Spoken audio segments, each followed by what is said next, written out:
வலைக்கும் வரஹமத்துல்லாஹி வபரகாத்துஹு. அன்பிற்குரிய சகோதர சகோதரிகளை, திருக்குரானில் இலக்கிய நயம் என்ற இந்த தொடர் உரையில் 29ஆம் நாளை நாம் அடைந்திருக்கிறோம். திருக்குரானில் இலக்கிய நயம் என்ற இந்த தலைப்பில் திருக்குரானில் நேரடியான அர்த்தத்தில் சொல்லப்படாமல் ஒரு சுவையூட்டுவதற்காக மாற்று பொருளில் பயன்படுத்தப்படக்கூடிய பல வசனங்கள் இருக்கின்றன. அவற்றை நேரடியான பொருளில் புரிந்து கொள்ளக்கூடாது என்பதற்காக வேண்டியும் அதனுடைய இலக்கிய சுவையை அறிந்து கொள்ள வேண்டும் என்பதற்காகவும் தான் இந்த தலைப்பை தேர்ந்தெடுத்து அது மாதிரி அமைந்த வசனங்களை எடுத்து நம்ம விளக்கி வருகிறோம். அந்த மாதிரியான ஒரு வசனம் என்னன்னு கேட்டால், ஒரு காரியத்தை செய்யக்கூடாது என்று சொல்வதை செய்யக்கூடாது என்று நேரடியாக சொல்வது அது ஒரு வகை. அப்படி இல்லாமல் ஒரு செயலுக்கு நெருங்காதே என்கிற வார்த்தை குர்ஆனில் பல இடங்களில் பயன்படுத்தப்படுது. நெருங்காத என்பதற்கு நெருங்காத என்கிற நேரடி அர்த்தத்தில் சொல்லப்படலை. அந்த மாதிரி உள்ள விஷயங்களை ஒவ்வொரு அந்த நெருங்காத என்பது என்னென்ன அர்த்தத்தில் பயன்படுத்தப்படுகிறது அப்படிங்கிறத நம்ம பார்க்கணும். பெண்கள் சம்பந்தமான விஷயத்தை சொல்லும் பொழுது அவங்கள நெருங்காதீங்க என்று சொல்லப்படுமையானால், உலகம் பூரா உள்ள புரிதல் பிரகாரமும் அரபு மொழியில் உள்ள இலக்கியத்தில் உள்ள புரிதல் பிரகாரமும் அரபுகளுடைய வழக்கத்தின் பிரகாரம் எடுத்துக்கொண்டீர்களேயானால் நெருங்காதன்னு அர்த்தம் கிடையாது. பெண்கள்கிட்ட மனைவிமார்கிட்ட நெருங்காதீங்க அப்படின்னு சொன்னால் அந்த தாம்பத்திய உறவு கொள்ளக்கூடாது, அதைத்தான் நெருங்காதிங்கிற வார்த்தையினால் சொல்லப்படுகிறது.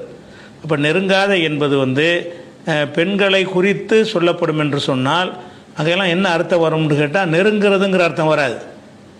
கணவன் மனைவி ஒன்றா நெருங்கி உட்கார்றது அதுக்கு தடைன்னு அர்த்தம் வராது. நெருங்காதீங்கன்னு சொன்னால் அது தாம்பத்தியம் ஈடுபடாதீங்கிற அர்த்தத்தெல்லாம் வரும். உதாரணமாக சொல்வதாக இருந்தால், 2வது அத்தியாயத்தில் 222வது வசனம், அதில் என்ன வருதுன்னு கேட்டால், யஸ்அலூனக அனில் மஹீல், மாத விளக்கு பற்றி நபியே உங்களிடத்தில் கேட்கிறார்கள், மாதவிடாய் பற்றி கேட்கிறார்கள். அந்த மாதவிடாய் நேரத்தில் மனைவிமாரோட தாம்பத்தியம் கொள்ளலாமா என்பதை பற்றி கேட்கிறார்கள். குல், நபியை நீங்கள் சொல்லிவிடுங்கள், ஹுவ அதன், அது ஒரு தொல்லை, பெண்களுக்கு ஒரு தொல்லையான ஒன்றாக இருக்கிறது. அதனால் ஃபாத்தஸிலுன் நிசா ஃபில் மஹீல், மாதவிடாய் நேரத்தில் பெண்களை விட்டு விலகி கொள்ளுங்கள். வலா தக்ரபோகுன்ன, அவங்கள நெருங்காதீர்கள். ஹத்தா எத்துஹுர்ன, அவர்கள் தூய்மையாகும் வரைக்கும் நெருங்காதீர்கள் அப்படின்னு குர்ஆனில் இருக்குது. நெருங்காதீர்கள் என்பதை நேரடி அர்த்தம் கொடுக்கிறதா அல்லது இது ஒரு மாற்று பொருளில் சொல்லப்பட்டிருக்கிறதா என்றால் நேரடி அர்த்தம் கொடுக்கக்கூடாது. மாதவிடாய் நேரத்தில் மனைவியும் கணவனும் ஒன்றா உட்கார்ந்துருக்கலாமா? உட்கார்ந்துருக்கலாம், அது நெருக்கம்தான். ஒரு தட்டில் சாப்பிடலாமா? சாப்பிடலாம், அது நெருக்கம்தான். அவங்க சாப்பிட்டதை அவங்க வாய் வச்சதை நம்ம சாப்பிடலாமா? நம்ம வாய் வச்சதை அவங்க சாப்பிடலாமான்னா செய்யலாம். அப்போ மாதவிடாய் நேரத்தில் நபிகள் நாயகம் ஸல்லல்லாஹு அலைஹி வஸல்லம் அவங்களுடைய வழிகாட்டுதல் பிரகாரம் மனைவி நெருங்காமையெல்லாம் இருக்கலை. வேறு சமுதாயங்களில் மாதவிடாய் நேரங்களில் கொல்லைப்புறமாக தூக்கி அவங்கள போட்டுருவாங்க, வீட்டுக்குள்ளே சேர்க்க மாட்டாங்க. அவங்க தீட்டு அப்படிங்கிற மாதிரி என்ன செய்வாங்கன்னு கேட்டால், அவங்கள சமைக்க விட மாட்டாங்க, பாத்திரத்தை தொட விட மாட்டாங்க, அவங்களுக்கு தனி பாத்திரம் கொடுத்துருவாங்க. அவங்க தீண்டத்தகாதவர்களைப் போல் என்ன செய்வாங்க, பெண்கள்லாம் நடத்தப்படுகிறார்கள் பிற சமுதாயங்களில். நபிகள் நாயகம் ஸல்லல்லாஹு அலைஹி வஸல்லம் காலத்தில் யூதர்கள் அந்த மாதிரி தான் நடத்திக்கிட்டு வந்தாங்க. அப்போ நெருங்காதீங்கன்னு சொன்னால் அதைத்தான் சொல்லுதா? அதை சொல்லலை.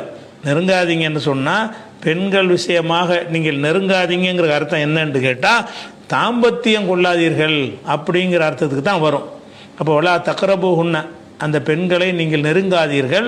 இதை ஒருத்தர் நேரடி அர்த்தம் வச்சாண்டு வைங்க, அப்போ என்னவாயிரும்னு கேட்டால், பிற மதத்தவர்கள் செய்கிற மாதிரி இந்த பெண்களை ஒதுக்கி வச்சுருங்கன்னு அர்த்தம் வந்துடும். நெருங்கவே செய்யக்கூடாது, கிட்ட கூட போகக்கூடாது, பக்கத்தில் கூட உட்கார விடக்கூடாது அப்படிங்கிற மாதிரி வேறு சமுதாயங்களில் செய்கிறாங்கல்ல, அந்த ஒரு அர்த்தம் இதுக்கு வந்துடும். நேரடி அர்த்தம் கொடுத்தோம் என்று சொன்னால் இது நெருங்கிறதுங்கிற அர்த்தத்தை அந்த விபரீதமான பெண்களை இழிவுபடுத்தக்கூடிய ஒரு கருத்தை அதில் வந்துவிடும்.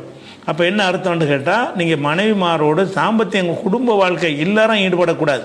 மற்றபடி ஒரு 2 பேரும் ஒன்றா இருந்துக்கலாம், ஒரே கட்டிலில் படுக்கலாம், அவங்க மற்ற எந்த ஒன்றுக்குமே தடை இல்லை. அப்படியெல்லாம் நபிகள் நாயகம் ஸல்லல்லாஹு அலைஹி வஸல்லம் அவர்கள் மாதவிடாய் வந்த மனைவியுடைய மடியில் படுத்துக்கொண்டு குர்ஆன் எல்லாம் ஓதுவார்கள். அப்படியெல்லாம் அது இருக்கிறது. மாதவிடாய் நேரத்தில் ரசூலுல்லாவுக்கு நான் தலைவாரி விடுவேன் அப்படின்லாம் ஆயிஷா நாய் சொல்லக்கூடிய செய்திகள்லாம் இருக்கிறது. அப்போ மாதவிடாய் பெண்கள்கிட்ட வந்து குடும்ப வாழ்க்கையில் ஈடுபடாதீங்க, அந்த டைமில் மட்டும் ஈடுபடாதீங்க என்ற கட்டளை தான் இதில் இருக்கிறது. இதை வந்து அல்லாஹ் என்ன செய்கிறான்னு கேட்டால் அவங்கள நெருங்கிறாதீங்க அப்படின்னு சொல்கிறான். ஏன் அப்படி சொல்கிறான்னு கேட்டால் இந்த நெருங்காதீர்கள் என்பதனுடைய அகராதி அர்த்தம் வேறையாக இருந்தாலும் அந்த மக்கள் பெண்கள் தொடர்பாக இந்த வார்த்தையை பயன்படுத்தினால் தாம்பத்தியம் என்று தான் புரிந்து கொள்வார்கள். அந்த வழக்கம் இருந்துச்சு அந்த சமூகத்தில்.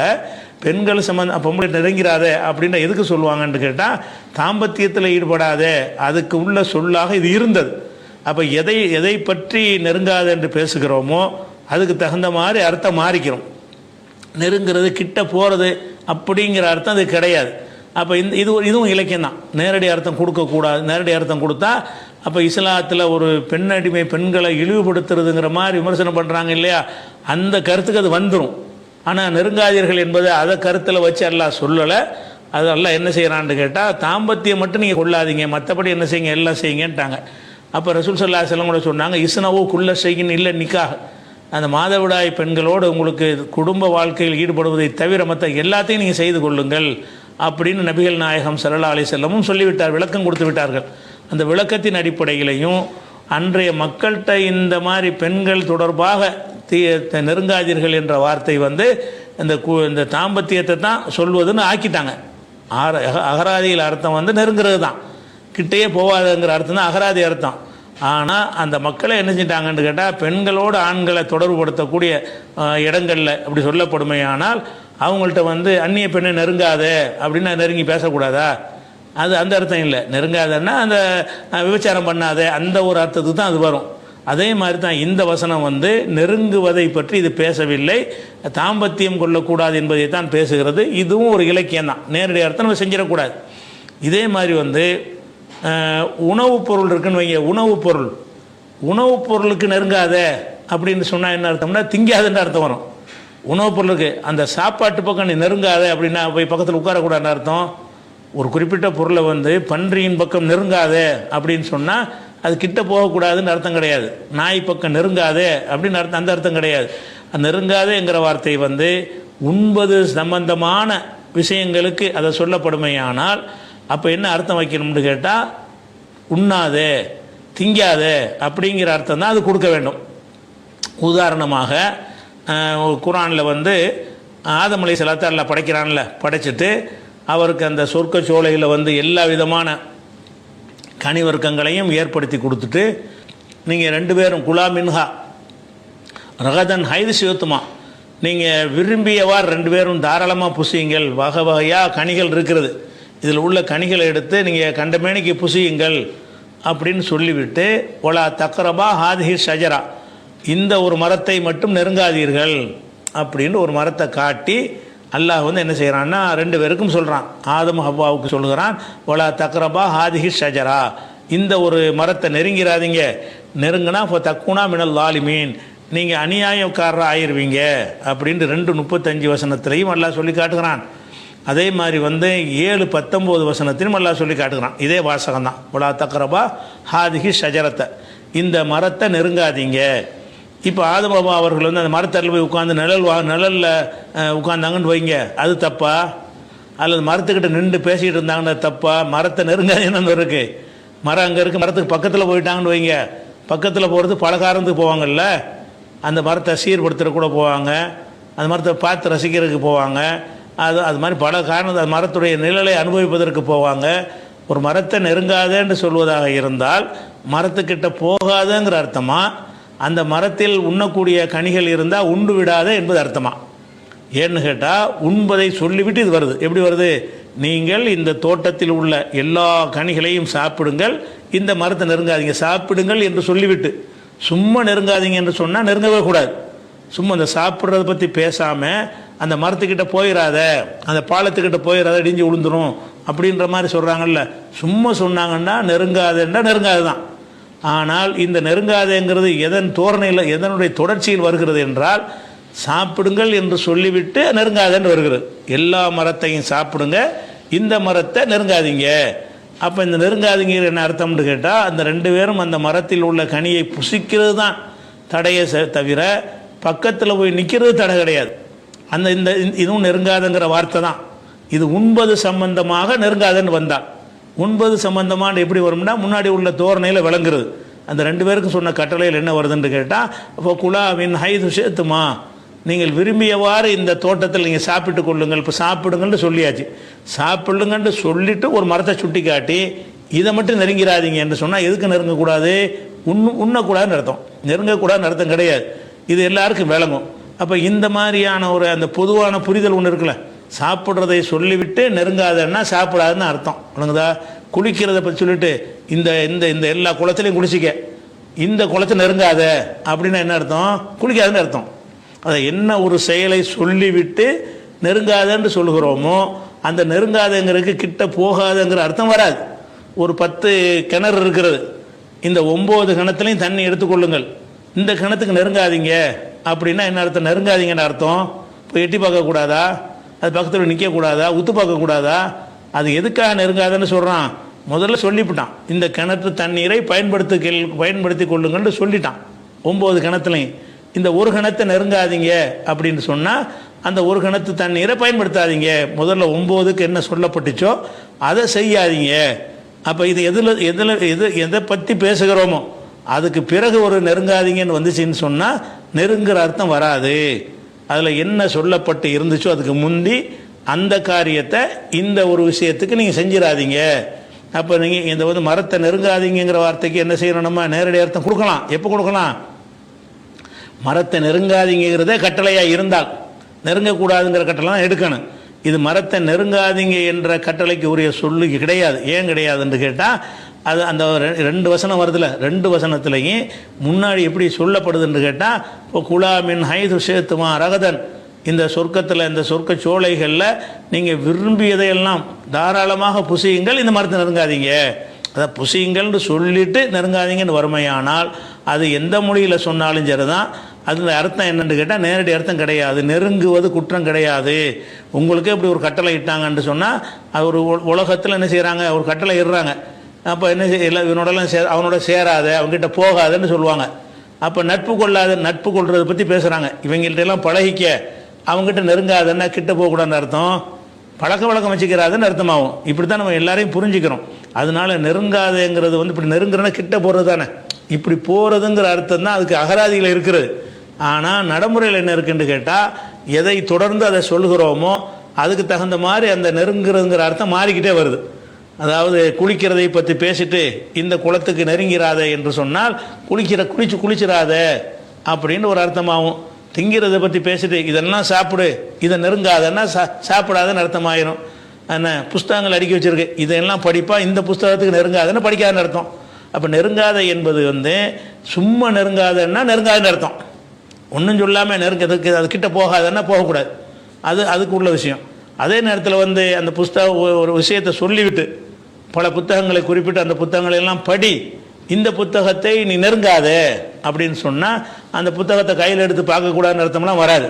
கையில் எடுத்து பார்க்கலாம், படிக்கத்தான் கூடாது, அந்த தடைக்கு அர்த்தம். இப்படித்தான் நம்ம விளங்கிக்கிறோம்ல. அப்போ இதுவும் ஒரு இலக்கியம் தான். குரானில் நேரடி அர்த்தம் கொடுத்துடக்கூடாது. அதே மாதிரி பிறருடைய உடைமைகள் இருக்கிறது, பிறருடைய உடைமைகள் பக்கம் நெருங்காத அப்படின்னு சொன்னால் அதுக்கு என்ன அர்த்தம்? பிறருடைய, அதாவது உன்னுடைய சொத்து இல்லைன்னு சொல்லியாச்சு, உன் சொத்து இல்லாத ஒன்றை சொல்லி நெருங்காத என்று சொன்னால் அது நெருங்கிறதையா சொல்லணும்? சொல்லாது. அனாதை சொத்தை நெருங்காத, அனாதைக்கு ஒரு வீடு இருக்கும், அது பக்கத்தில் நிற்கக்கூடாதா? அனாதை சொத்தை நெருங்காதன்னா கிட்ட போகாதுன்னு அர்த்தம். ஒரு அனாதைக்கு வயல் இருக்கும், அந்த வயலில் போய் என்னென்னு பார்க்கலாமா பார்க்கக்கூடாதா? பார்க்கலாம்.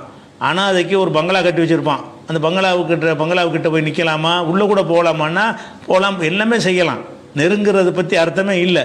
நெருங்காதன்னு என்ன அர்த்தம்? பிறருடைய உடைமை சம்பந்தமாக, பிறருடைய உடைமைக்கு நெருங்காதீங்கன்னு பிறர் சம்பந்தப்பட்டதுன்னு சொல்லிவிட்டு, உன் சம்பந்தப்பட்டது இருந்தால் அந்த அர்த்தம் வராது.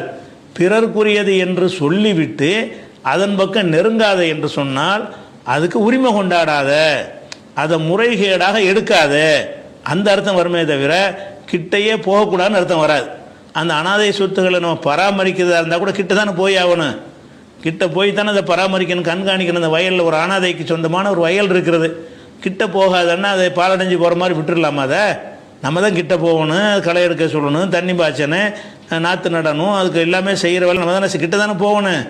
ஆனால் இங்கே வாசகம் எப்படி இருக்கு, கிட்ட போவாத, உலா தக்கரபு கிட்ட கூட போயிடாத, உலா தக்கரபு மாலல் எத்தீம், எத்தீமுடைய சொத்துகளுக்கு நீங்கள் நெருங்கி விடாதீர்கள்.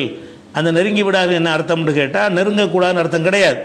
நெருங்கலாம், தாராளமாக நெருங்கிக்க. நெருங்கிறதுன்னு சொன்னால் அதுக்கு தடை இல்லை. நெருங்கிறத கொண்டு அர்த்தம் என்னன்னு சொன்னால் உனதாக்கி கொள்ளாத, முறைகேடு ஆக்கி கொள்ளாத, அனாதைகளுடைய சொத்துக்களை எடுத்து உன்னுடைய சொத்து மாதிரி நீ ஆக்கி கொள்ளாத அப்படிங்கிறதுக்காக என்ன செய்யறான்னு கேட்டால் நெருங்காதங்கிற வார்த்தையை 6:152 17:34 எல்லாம் சொல்லி காட்டுகிறான்.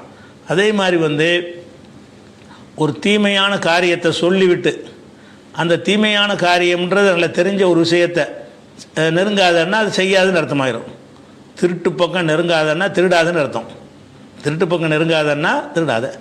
அதே மாதிரி விபச்சாரத்தின் பக்கம் நெருங்காத, நெருங்குறதுன்னா என்ன, செய்யாதுன்னு அர்த்தம். விபச்சாரத்தின் பக்கம் நெருங்குறதுன்னு சொன்னால் அது செய்யக்கூடாதுன்னு அர்த்தமே தவிர நெருங்குறதுங்கிற அர்த்தம் அதுக்கு வராது. அதை எல்லாம் எப்படி சொல்கிறான்னு கேட்டால், எல்லாம் உங்களுக்கு ஹராமாக்குனதை சொல்லட்டுமா அப்படின்னு கேட்டுவிட்டு, ஒலா தக்ரபு ஸினா, விபச்சாரத்தை நெருங்கி விடாதீர்கள், இன்னஹுக்கான ஃபாஹிஷத்தன் சா சபீலா, அது கெட்டதாகவும் அருவருக்கத்தக்கதாகவும் இருக்கிறது என்று 17:32 அல்லாஹ் சொல்லி காட்டுகிறான். 6:151 சொல்லுகிறான், ஒலா தக்ரபுல் ஃபவாஹிஷ, அசிங்கமானவற்றை நெருங்கி விடாதீர்கள். அசிங்கமானதை நெருங்காதீர்கள்னா அசிங்கமானதை செய்யாதீர்கள் அர்த்தம். அருவருக்கத்தக்க விஷயங்களை செஞ்சிடாதீங்க, ஈடுபட்டுறாதீங்க அப்படின்னு சொல்வதற்காக நெருங்காதீர்கள் என்று அல்லாஹ் சொல்லுவான். இது அல்லாஹ் மட்டும் சொல்கிறது கிடையாது, மனிதர்களுடைய பேச்சிலே உள்ளதுதான். குர்ஆன் மனிதர்கள் எந்த மாதிரி பயன்படுத்துவார்களோ அந்த மொழியில் தான் இறங்கி இருக்குது. அதை கருத்தில் கொண்டு இந்த மாதிரி சொல்லை நீங்கள் எப்படி பயன்படுத்துவீங்க, நீங்கள் எப்படி புரிஞ்சுக்கிறீங்க, உங்கள் பாஷையில் சொன்னால் அதே மாதிரி தான் என்ன செய்யணும், குர்ஆனுக்கு உள்ளதை எடுத்துக்கணும். அதே மாதிரி ஒரு நல்ல காரியம் இருக்குன்னு வைங்க, ஒரு தொழுகை போன்ற ஒரு வணக்கம் இருக்குது, அந்த வணக்கத்துக்கு நெருங்காதேன்னு குர்ஆனில் இருக்குது. எப்படி இருக்குது, யாயுல்லதி நாமனும், நம்பிக்கை கொண்ட மக்களை, லா தக்ரபு சலாத்த, தொழுகைக்கு நெருங்காதீர்கள், வன்தும் சுகாரா, நீங்கள் போதையாக இருக்கும்போது நெருங்காதீர்கள் இருக்குது. தொழுகைக்கு நெருங்குன்னா என்ன அர்த்தம், நெருங்குதல் என்று சொன்னால் தொழுகன்னு அர்த்தம். போதையாக இருக்கும்போது தொழக்கூடாதுன்னு அர்த்தமே தவிர தொழுகைக்கு நெருங்குறா இப்போ ஒழு செய்யக்கூடாதா, பள்ளிவாசல் போய் உட்காரக்கூடாதா, அதில் வராது, அடங்காது. கூடுதல் பேணுதலுக்கு நம்ம சொல்லிக்கலாம், இப்போ நெருங்க வேணாங்கிறான், அதனால் இதையெல்லாம் கூட தவிர்த்துக்கங்கிறது ஒரு கூடுதல் ஒரு அட்வான்ஸு ஒரு போதனையாக சொல்லலாமே தவிர சட்டம் என்ன, எதுக்கெல்லாம் கேள்வி கேட்பான். போதையாக இருக்கும்போது தொழுதா கேட்பான், போதையாக இருக்கும்போது தொழுவாதுன்னு சொல்லியிருக்கான்ல, எதுக்கு தொழுதுன்னு. அப்போ போதையாக இருக்கும்போது தொழக்கூடாது என்பது சட்டம். ஒரு நல்ல ஒரு வணக்கத்தை சொல்லும்போது அதை நெருங்காதீங்க என்று சொன்னால் அதை செய்யாதீங்கன்னு அர்த்தம். அதாவது தொழுகைக்கு லா தக்ரபு சலாத்த, தொழுகைக்கு நெருங்கி விடாதீர்கள், வன்தும் சுக்காரா, நீங்கள் போதையாக இருக்கும் நேரத்தில் தொழுகைக்கு நெருங்கி விடாதீர்கள் அப்படிங்கிற விஷயத்தை அல்லாஹ் சொல்லி காட்டுறான். அதே மாதிரி ஒரு எல்லையை வகுத்து விட்டு ஒரு லிமிட்டு போட்டு கோடை போட்டு இதான் உன்னுடைய எல்லை, அந்த எல்லைக்கு நெருங்கிறாத அப்படின்னு சொன்னால் எல்லையை கடக்காதுன்னு அர்த்தம். எல்லையை நெருங்கிறது தப்பு கிடையாது தானே. இப்போ ஒரு இடம் இருக்குது, இது வரைக்கும் கோடை போட்டு இது உன் இடம், இது அவன் இடம், அந்த எல்லையை நெருங்கிறாத அப்படின்னு சொன்னால் எல்லையை நெருங்கி நம்ம இடத்துக்கு போய் நெருங்கத்தானே வேணும். நம்ம இடத்துடைய கடைசிக்கு போனோம்னு சொன்னால் அதை நம்ம நெருங்கத்தான் செய்கிறோம். பார்டரில் நம்ம நின்றாலும் என்னவாயிரும், அவன் இடத்துக்கு நம்ம நெருங்கிட்டோம், அது குற்றமா? ஒரு எல்லையை எல்லாம் போட்டான்னு சொன்னால், நீங்களே ஒரு எல்லையை போட்டிங்கன்னு சொன்னால் அந்த எல்லையை நெருங்கி விடாதே அப்படின்னு சொன்னால் என்ன அர்த்தம்னு சொன்னால், உன் எல்லைன்னு ஒன்று இருக்குல்லப்பா, அதை தாண்டி அங்கிட்டு போயிடாத, அதான் எல்லையை கடந்துராத என்பது அர்த்தமே தவிர நெருங்கிறாதேங்கிற அர்த்தம் கிடையாது. ஆனால் நெருங்கிறாதுன்னு சொல்லுவோம். நெருங்கிறாதேங்கிற வார்த்தையை கொண்டு தான் நம்ம பயன்படுத்துவோம். அதுக்கு அர்த்தம் என்ன இல்லை, நெருங்கிறது அர்த்தம் கிடையாது. ஏன்னு கேட்டால் நம்ம எல்லை எது வரைக்கும் இருக்குதோ அது வரைக்கும் நம்ம போகலாம், அது வரைக்கும் நம்ம என்ன செய்யலாம், போகலாம், நம்ம சீர் பண்ணிக்கலாம், தாண்டிடக்கூடாது. இது 287 வசனத்தில் இருக்கிறது. இந்த மாதிரி நெருங்குதல் என்கிற ஒரு வார்த்தை குர்ஆனில் நெருங்குதல் என்கிற பக்கத்தில் போகுதல் என்ற அர்த்தம் இல்லாமல் வேறு அர்த்தத்தில் பயன்படுத்தப்படுகிறது. அது என்ன அர்த்தத்தில் பயன்படுத்தப்படுகிறது என்பதை அந்த தோரணையை வைத்து இதைத்தான் சொல்லுகிறது என்று நம்ம விளங்கிக் கொள்வோம். இப்படி உள்ள வாசகங்கள் இலக்கியமாக சொல்கிறது தான். நேரடி அர்த்தத்தை கடந்துட்டாலேயே இலக்கியமாக சொல்கிறது தான். அது ஒரு விஷயத்தை வச்சுக்கிறணும். அதே மாதிரி இன்னொரு விஷயம் குர்ஆனில் உள்ள ஒரு விஷயம் என்னன்னு கேட்டால், ஒருத்தன் நேர் வழியில் ஒரு வழிகேட்டை தேர்ந்தெடுக்கிறான்னு வைங்க, வழிகேட்டில் இருக்கிறான். அதாவது குஃப்ரில் இருக்கிறான், ஷிர்கில் இருக்கிறான், ஒரு தப்பான ஒரு கொள்கையில் இருக்கிறான் அப்படின்னு இருந்தான்னு சொன்னால் அவன் வழிகேட்டில் இருக்கிறான்னு நம்ம சொல்லுவோம். வழிகேட்டில் இருக்கிறவனை வழிகேட்டில் இருக்கிறான்னு சொல்லுவோம். நேரான பாதையில் நேர்வழியில் இருந்தான்னு சொன்னால் அவன் நேர்வழியில் இருக்கிறான் என்று சொல்லுவோம். ஆனால் குர்ஆன் என்ன செய்யுதுன்னா சில இடங்களில் வந்து இந்த மாதிரி ஸ்டைலில் சொல்லாமல் அதை ஒரு வியாபாரம் மாதிரியான ஒரு தோரணையில் உள்ள வாசகத்தை பயன்படுத்தி பல இடங்களில் குர்ஆன் சொல்லும். எப்படி சொல்லும்னு கேட்டால், ஒருத்தன் வழிகேட்டில் இருக்கிறான்ல, வழிகேட்டில் இருக்கிறவன் இந்த வழிகேட்டில் இல்லாமல் பிறக்கும்போது எப்படி பிறக்கிறான்? ஒவ்வொரு மனிதனும் வந்து குல்லு மௌலூதின் யூலது அலல் ஃபித்ரா, ஒவ்வொரு மனிதனுமே இயற்கை மார்க்கத்தில் தான் பிறக்கிறான். அவனுக்கு அவனுடைய பெற்றோர்கள் தான் இல்லா அபவாகு யு ஹப்பிதானிஹி ஒய் நஜ்ஜுசானிஹி ஒய் மஜ்ஜிசானிஹி, அவனுடைய பெற்றோர்கள் தான் அவனை யகூதியாக நசரானியாக நெருப்பு வணங்கியாக மாற்றிடுறாங்க. இயல்பாக விட்டோம்னு சொன்னால் ஒரு இறைவனை ஏற்றுக்கொள்ளக்கூடிய ஒரு நிலையில் தான் ஒவ்வொரு குழந்தைகளும் பிறக்கிறது என்று இஸ்லாம் சொல்லிடுது. அந்த அடிப்படையில் ஒருத்தன் வந்து வழிகேட்டுக்கு போனான்னு வைங்க, அவன் என்ன செய்கிறான்னு கேட்டால், அவங்ககிட்ட இருந்த ஒரு நேர்வழியை விற்றுப்புட்டு வழிகேட்டை வழிக்கு வாங்கிட்டான். இந்த வழிகேட்டை நேர்வழியை கொடுத்து விட்டு வழிகேட்டை வாங்கி கொண்டார்கள்ன்ற வாசையெல்லாம் பயன்படுத்துவான். அதாவது நேர்வழியை கொடுத்துட்டு எங்கள் வியாபாரமாக நடக்கலை, அவன் நேர்வழியில் இருந்துட்டு அதை விற்றுப்புட்டு வந்து வழிகேட்டுக்கு வந்தானா வரவே இல்லை. அவன் வழிகேட்டில் இருக்கிறான். வழிகேட்டில் இருந்தால் கூட இயல்புலையே அவன் நேர்வழிக்கு வரக்கூடிய வகையில் தான் நல்லா படைச்சிருக்கிறான். அந்த நேர்வழி அவன் கையில் இருந்த ஒரு நேர்வழியை நினைத்தால் எடுத்துக்கொள்ள முடியும் வகையில் இருந்த நேர்வழியை விட்டுட்டு வழிகேட்டை தேர்ந்தெடுத்தான் என்று சொன்னால் அதெல்லாம் எப்படி ஒரு ஓமையின் மூலமாக சொல்கிறான்னு கேட்டால், ஒரு வியாபாரம் மாதிரி உதாரணமாக்குறான். ஒரு வியாபாரத்தில் உங்ககிட்ட ஒரு நல்ல ஒன்று இருக்கும் பொழுது அதை கொடுத்துட்டு கெட்டதை வாங்குவியா? உன்கிட்ட தரமான ஒரு பொருள் இருக்கிறது, அல்லது வந்து ஒரு தரமான பொருளை வந்து கொண்டே கொடுத்துட்டு இதுக்கு பதிலாக இந்த மட்டமான பொருளை தாங்க அப்படின்னு கேட்பியா? கேட்க மாட்டேன். அந்த மாதிரி தான் இந்த வழிகேட்டில் இருக்கிறவனுக்கு என்ன இருக்குன்னு கேட்டால், அவனுக்கு முன்னாடி நேர்வழின்னு ஒன்று இருக்கிறது, அவன் கையில் வச்சிருக்கிறான். ஒவ்வொரு மனிதனும் நேர்வழியை வச்சிருக்க முடியும்.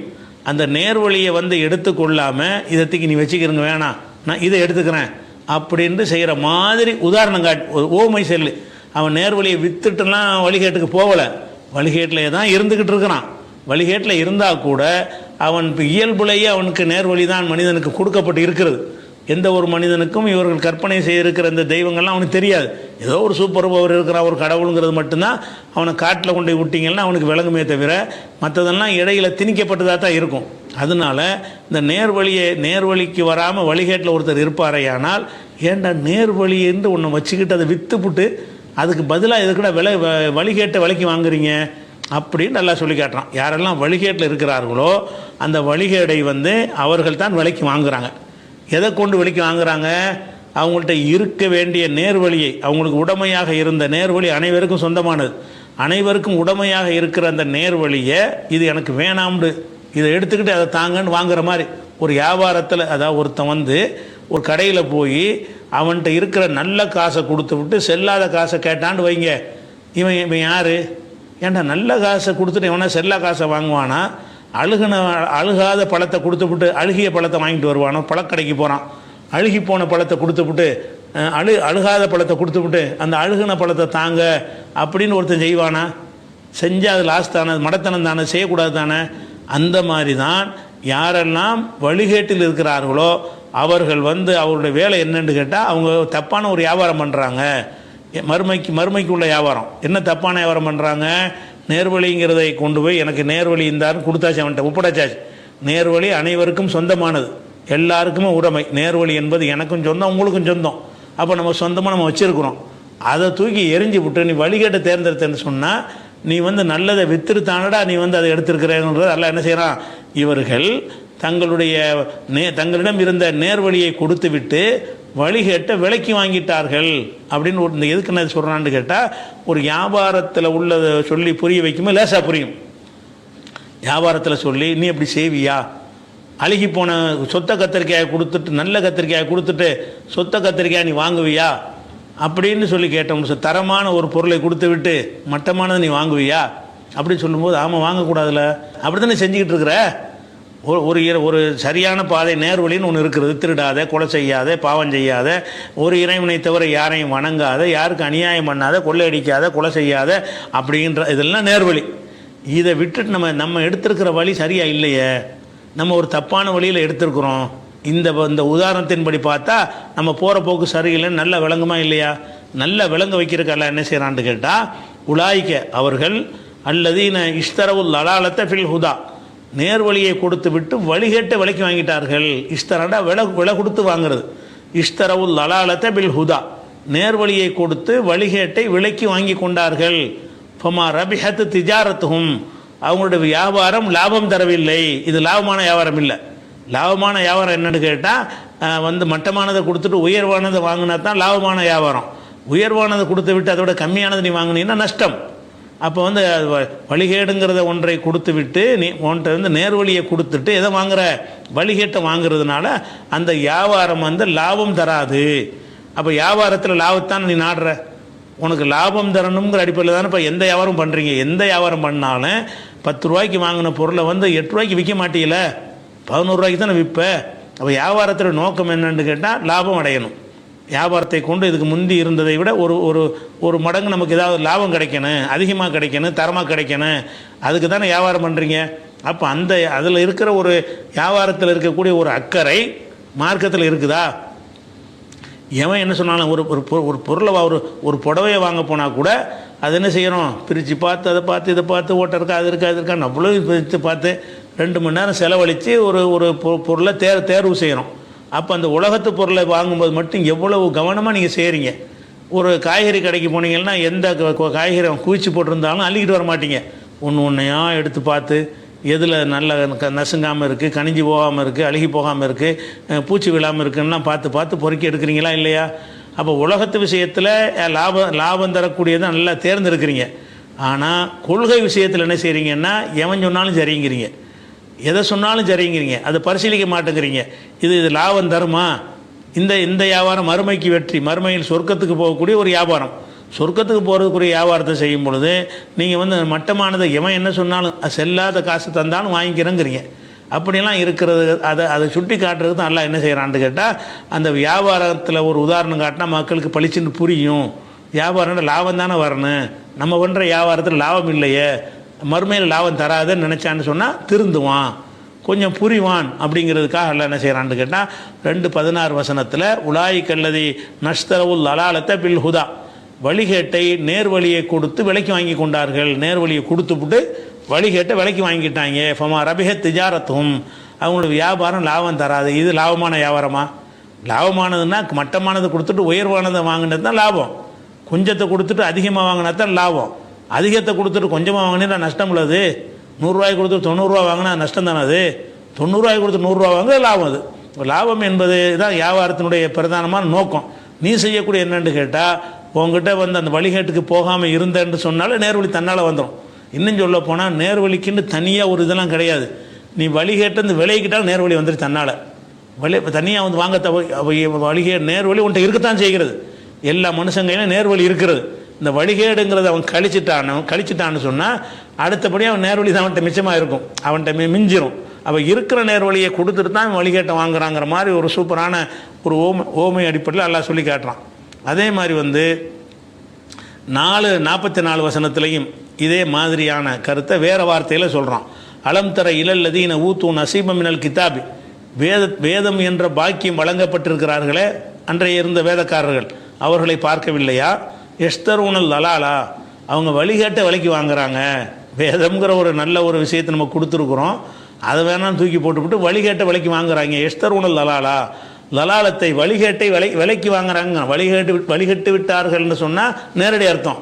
வழிகேட்ட விலைக்கு வாங்குறாங்கன்னு சொன்னால் அதை ஒரு வியாபாரத்தோட ஒரு ஒப்பீடு செஞ்சு அவன் செய்கிற செயலை ஒரு வியாபாரம் மாதிரி காட்டி, இந்த வியாபாரம் செய்யும்போது நல்லதை தானடா வாங்கணும், ஏன்னா நல்லதை விட்டுட்டு போய் என்ன கெட்டதை வாங்குறீங்க அப்படின்னு சொன்னால் தான் பளிச்சுன்னு புரியும் என்பதற்காக எல்லாம் என்ன செய்கிறான்னு கேட்டால், ஒரு வியாபாரத்தோட ஒரு கம்பேர் பண்ணி ஒரு ஒப்பீடு செஞ்சு எஸ்தூருன லலாலா, வழிகேட்ட விலைக்கு வாங்குறாங்க அப்படின்னு சொல்லி காட்டுறான் 4:44.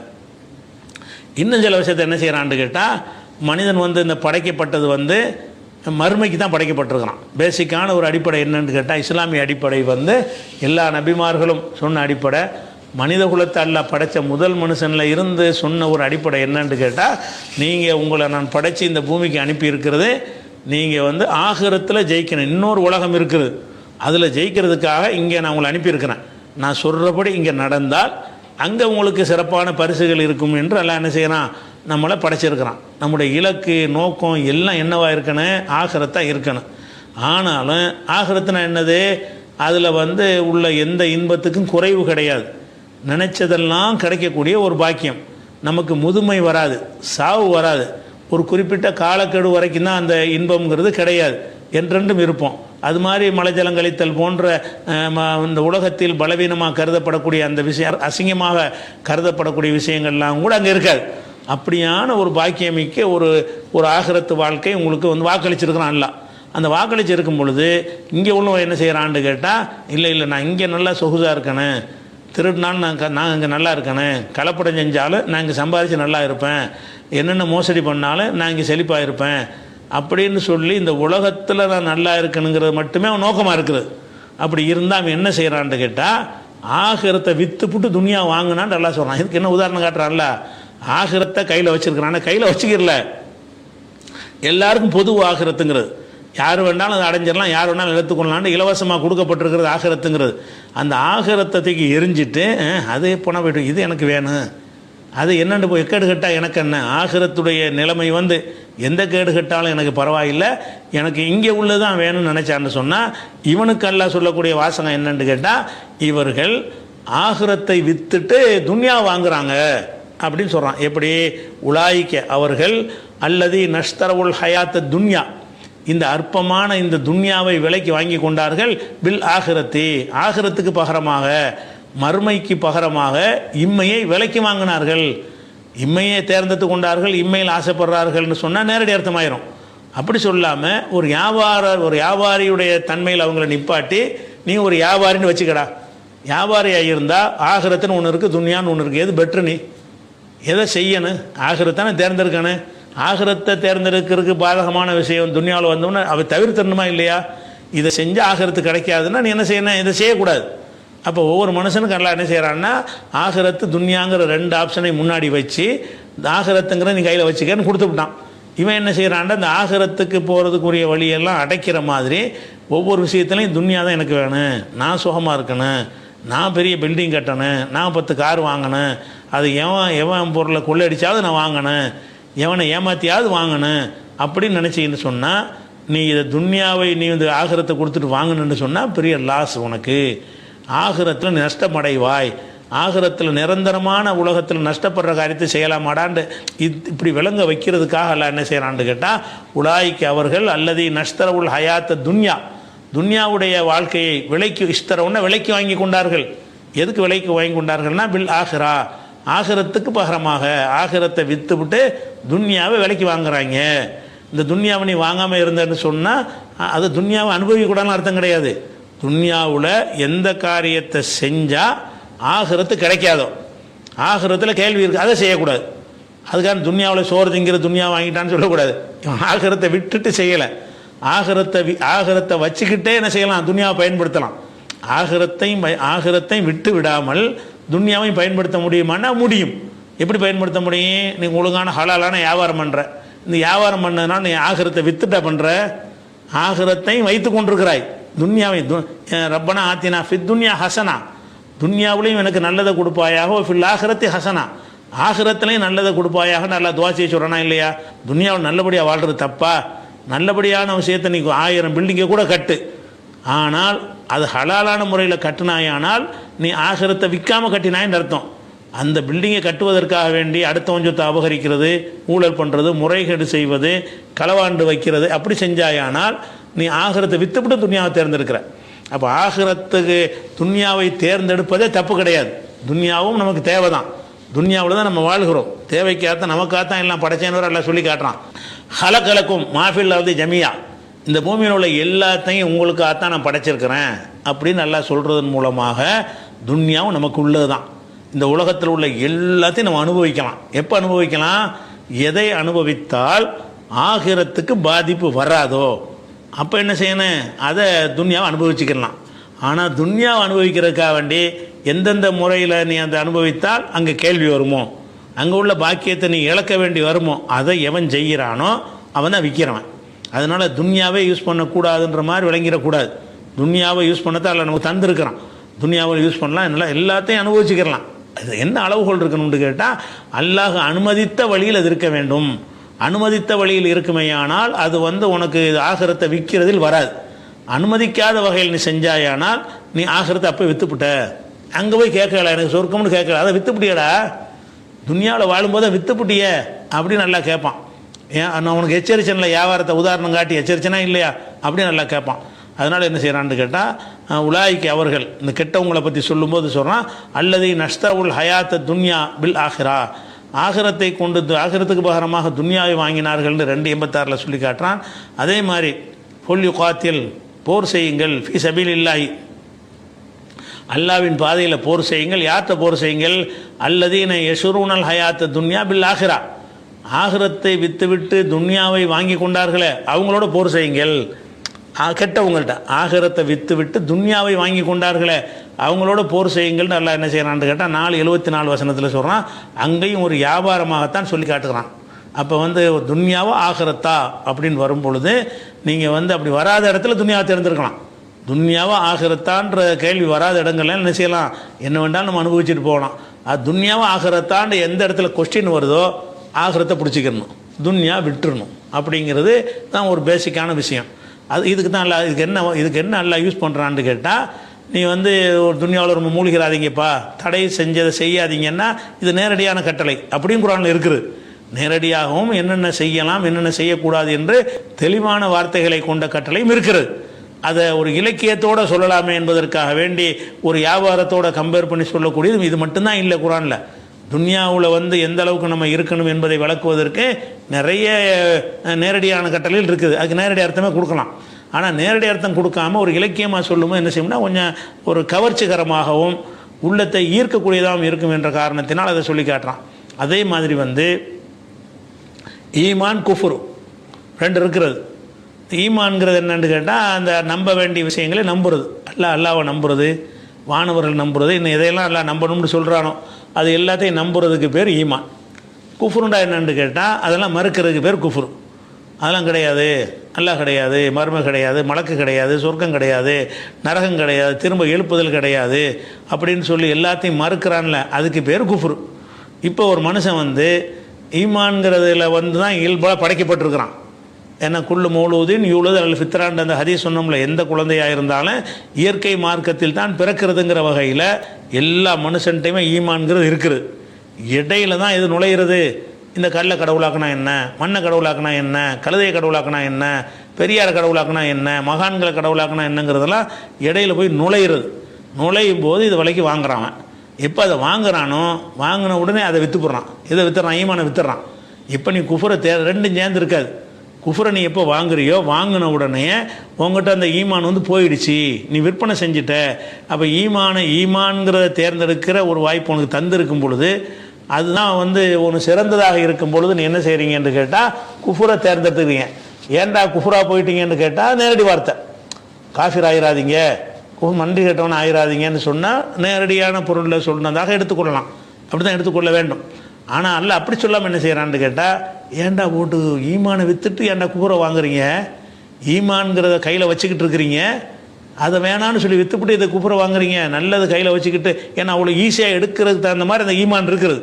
கஷ்டப்பட்டு செய்ய வேண்டிய உனக்கு தந்தாச்சு. உலகத்துக்கெல்லாம் பொது உடைமை ஈமான்கிறது. அந்த ஈமான்கிற நம்பிக்கை அனைவருக்கும் உடைமையாக இருக்கும்போது அனைவருக்கும் உடைமையான ஒன்று உனக்கும் உடைமை தானே. அப்போ உனக்கும் உடைமையாக இருக்கிற அந்த ஈமானை என்ன செய்கிறேன்னு கேட்டால் நீ விற்றுப்படுற, இது எனக்கு வேணாம் அதை கொடு அப்படி எல்லாம் சொல்கிறான்னு கேட்டால், பேச மஸ்தரோபிஹி அம்புசவமா எக்ஃபுரு, குஃபுரா அதாவது நிராகரிப்பதற்கு பகரமாக தங்களை விற்று விடுகிறார்கள், தங்களை வித்துடுறாங்க. அவன் என்ன செய்கிறான், தன்னையே வித்துடுறான். எதுக்கு வித்துறான், எனக்கு இந்த குஃபுர் வந்தால் போதும் அப்படின்னு சொல்லிட்டு அவனே வித்துடுறான் அப்படின்னு சொல்லும்போது எல்லாம் என்ன செய்கிறான்னு கேட்டால் அதை வியாபாரமாக சொல்லி காட்டுக்கிறான். அதே மாதிரி இது 290 177 வசனத்தில் எல்லாம் சொல்லி காட்டுகிறான். இன்னல்லதி நஷ்தர உல் குஃபுரபில் ஈமான், யார் ஈமானை கொடுத்து விட்டு குஃபரை விலைக்கு வாங்குகிறார்களோ, ஈமான்கிற காசை கொடுத்து விட்டு குஃப்ருங்கிற பொருளை விலைக்கு வாங்குகிறார்களோ லையலுருல்லாக செய்யா, அல்லாவுக்கு இவங்க எந்த கேடு செய்ய முடியும். உனக்கு தாண்டா கேடு, நீ செஞ்சதுனால நான் எனக்கு ஒன்றும் இல்லாமல் போய் நீ நம்பலைன்னா எனக்கு ஒன்றும் இல்லாமல் போயிருமா, எனக்கு லாஸ் ஆயிருமா, எனக்கு ஒன்றும் கிடையாது. லையலுருல்லாக செய்யா, அல்லாவுக்கு எந்த ஒரு தீங்கும் அளிக்கவில்லை, தனக்கு தான் தீங்கு அளித்துக் கொள்கிறார்கள்னு சொல்லும் பொழுது அந்த குஃபுரில் இருக்கிறவங்களுக்கு அல்லாஹ் பயன்படுத்துகிற வார்த்தை என்னென்னா, ஏன்டா குஃபுரை விலைக்கு வாங்குறீங்க, நம்ம கூட வழக்கத்தில் ஏன்டா வம்ப விலைக்கு வாங்கினோமாங்களே, விலைக்கெல்லாம் வாங்கியிருக்க மாட்டான், சண்டைக்கு போயிட்டு வருவான், ஒரு ஆள்கிட்ட போய் வலியை சண்டைக்கு போயிடுவான். அதை நம்ம வழக்கத்தில் எப்படி சொல்லுவோம், வம்ப விலைக்கு வாங்கிட்டான், விலை கொடுத்தா வாங்கினா, வித்துச்சா வம்புண்டு ஒரு கடையில் வித்துச்சா வாங்கினானா, இவன் கொடுக்கவும் இல்லை வாங்க முடியல, வம்பு வளர்த்துட்டான், வம்பு வளர்த்தான்னு சொல்வதை நம்ம எப்படி செய்வோம், வம்பு விலைக்கு வாங்கிட்டான், சனியனை இழுத்து விட்டான் அப்படின்னு சொல்கிறோம்ல. அந்த மாதிரி இந்த இந்த வியாபாரமாக ஒப்பிட்டு காட்டுதல் என்பது எல்லா மொழிகள்லையுமே இருக்கிறது. இதை வியாபாரமாக சொல்லி காட்டுமே என்ன ஆகுன்னு கேட்டால் அவனுக்கு புரியும், ஆமாம் நம்ம இதில் நம்ம நஷ்டமில் படுறோம், இப்போ நம்ம செய்கிறது சரியா, நம்ம லாபம் அடையணுமா இல்லையா, மறுமேண்டு ஒரு வாழ்க்கை இருக்குன்னா அதில் அதில் வெற்றி அடையணுமா இருந்தால் நம்ம வியாபாரம் லாபகரமாக இருக்கணுமா இல்லையா அப்படின்னு விளங்க வைக்கிறதுக்கு எல்லாம் என்ன செய்கிறான்னு கேட்டால், இன்னல்லதை நஷ்தர உல் குஃப்ர பில் ஈமானுக்கு பதிலாக குஃபரை விலைக்கு வாங்கினார அவங்க அல்லாவுக்கு எந்த கேடும் செய்ய முடியாது அப்படின்னு நல்லா என்ன செய்கிறான்னா சொல்லி காட்டுறான். அதே மாதிரி 102 வசனத்தில் தங்களையே விற்பனை செய்கிறது, அதை தன்னையே விற்றுக்கிறான். எதுக்காக வேண்டி வைக்கிறான், அந்த சூனியம்ங்கிற ஏமாத்துனாங்க இல்லை, ஏமாத்துறவங்கள்ட்ட போய் இந்த சூனியத்தை கற்றுக்கிறான், பொய்யான கலையை கற்றுக்கிறான். இப்படி கற்றுக்கிட்டது மூலமாக உல பீசமா ஷரோபிகி அம்புசகும், தங்களை எதுக்கு விற்றார்களோ அது ரொம்ப கெட்டதுக்கு விற்றுவிட்டாங்க. தன்னை விற்றுறான், தன்னை விற்றுட்டான்னு சொன்னால் தன்னுடைய நன்மையை, தனக்கு கிடைக்க வேண்டிய எதிர்காலத்தை, சொர்க்கத்தைன்னு அர்த்தம். அதுக்கு ஒன்று தன்னை விற்கிறேன்னு அர்த்தம். தனக்கு எது நல்ல சாதகமாக இருக்குமோ அந்த மாதிரி ஒரு விஷயத்தை விற்றுப்புட்டு இந்த பொய்யான போலியான ஏமாத்து தந்திர வித்தைகளை கற்றுக்கொண்டார்கள்னு சொல்லும் பொழுது அதையும் ஒரு வியாபாரமாக அல்ல 102 வசனத்தில் சொல்லி காட்டுறான். அதே மாதிரி இது கெட்டதுக்கு தான் விற்கணும்னு அர்த்தம் கிடையாது, நல்லதுக்கு கூட விற்கலாம். அல்லாவே என்ன செய்கிறான்னு கேட்டால், நீங்கள் ஈமான் லா இலாஹ இல்லல்லாஹ் சொல்லி இஸ்லாத்துக்கு வந்துடுறீங்களா, இஸ்லாத்துக்கு வந்த உடனே உங்களுக்கும் அல்லாவுக்கும் மத்தியில் ஒரு வியாபாரம் நடக்குது. அல்லாஹ் அப்படி சொல்கிறான், நீங்கள் எப்போ லா இலாஹ இல்லல்லாஹ்னு சொல்லி இஸ்லாத்தை ஏற்றுக்கிட்டீங்களோ அல்லது பரம்பரையாக அந்த மார்க்கத்தில் இருக்கிறீர்களோ, அப்படி இருந்தீங்கன்றால என்னவாச்சுன்னு சொன்னால் நீங்கள் அல்லாட்ட வியாபாரம் பண்ணுறீங்க. என்ன வியாபாரம் பண்ணுறீங்க, அல்லாஹ் அப்படி சொல்கிறான், இன்னல்லாஹ இஷ்தரா, அல்லாஹ் விலைக்கு வாங்கி கொண்டான், மின்னல் மூமின்களிடமிருந்து விலைக்கு வாங்கிட்டான். நீங்கள் மூமின்னு சொன்ன உடனேயே அல்ல விலைக்கு வாங்கிவிட்டான். என்ன விலைக்கு வாங்கிட்டான், அம்புசகும் அவ்வாலகம், அவங்களுடைய உயிர்களையும் அவங்களுடைய செல்வங்களையும் விலைக்கு வாங்கிட்டான். எப்போ நீ மூமின்னு சொன்னியோ அந்த நிமிஷமே உன்னை அல்லாஹ் விலைக்கு வாங்கிட்டான். உன் காசு குணத்தையும் விலைக்கு வாங்கிட்டான், உன்னுடைய உயிரையும் விலைக்கு வாங்கிட்டான்.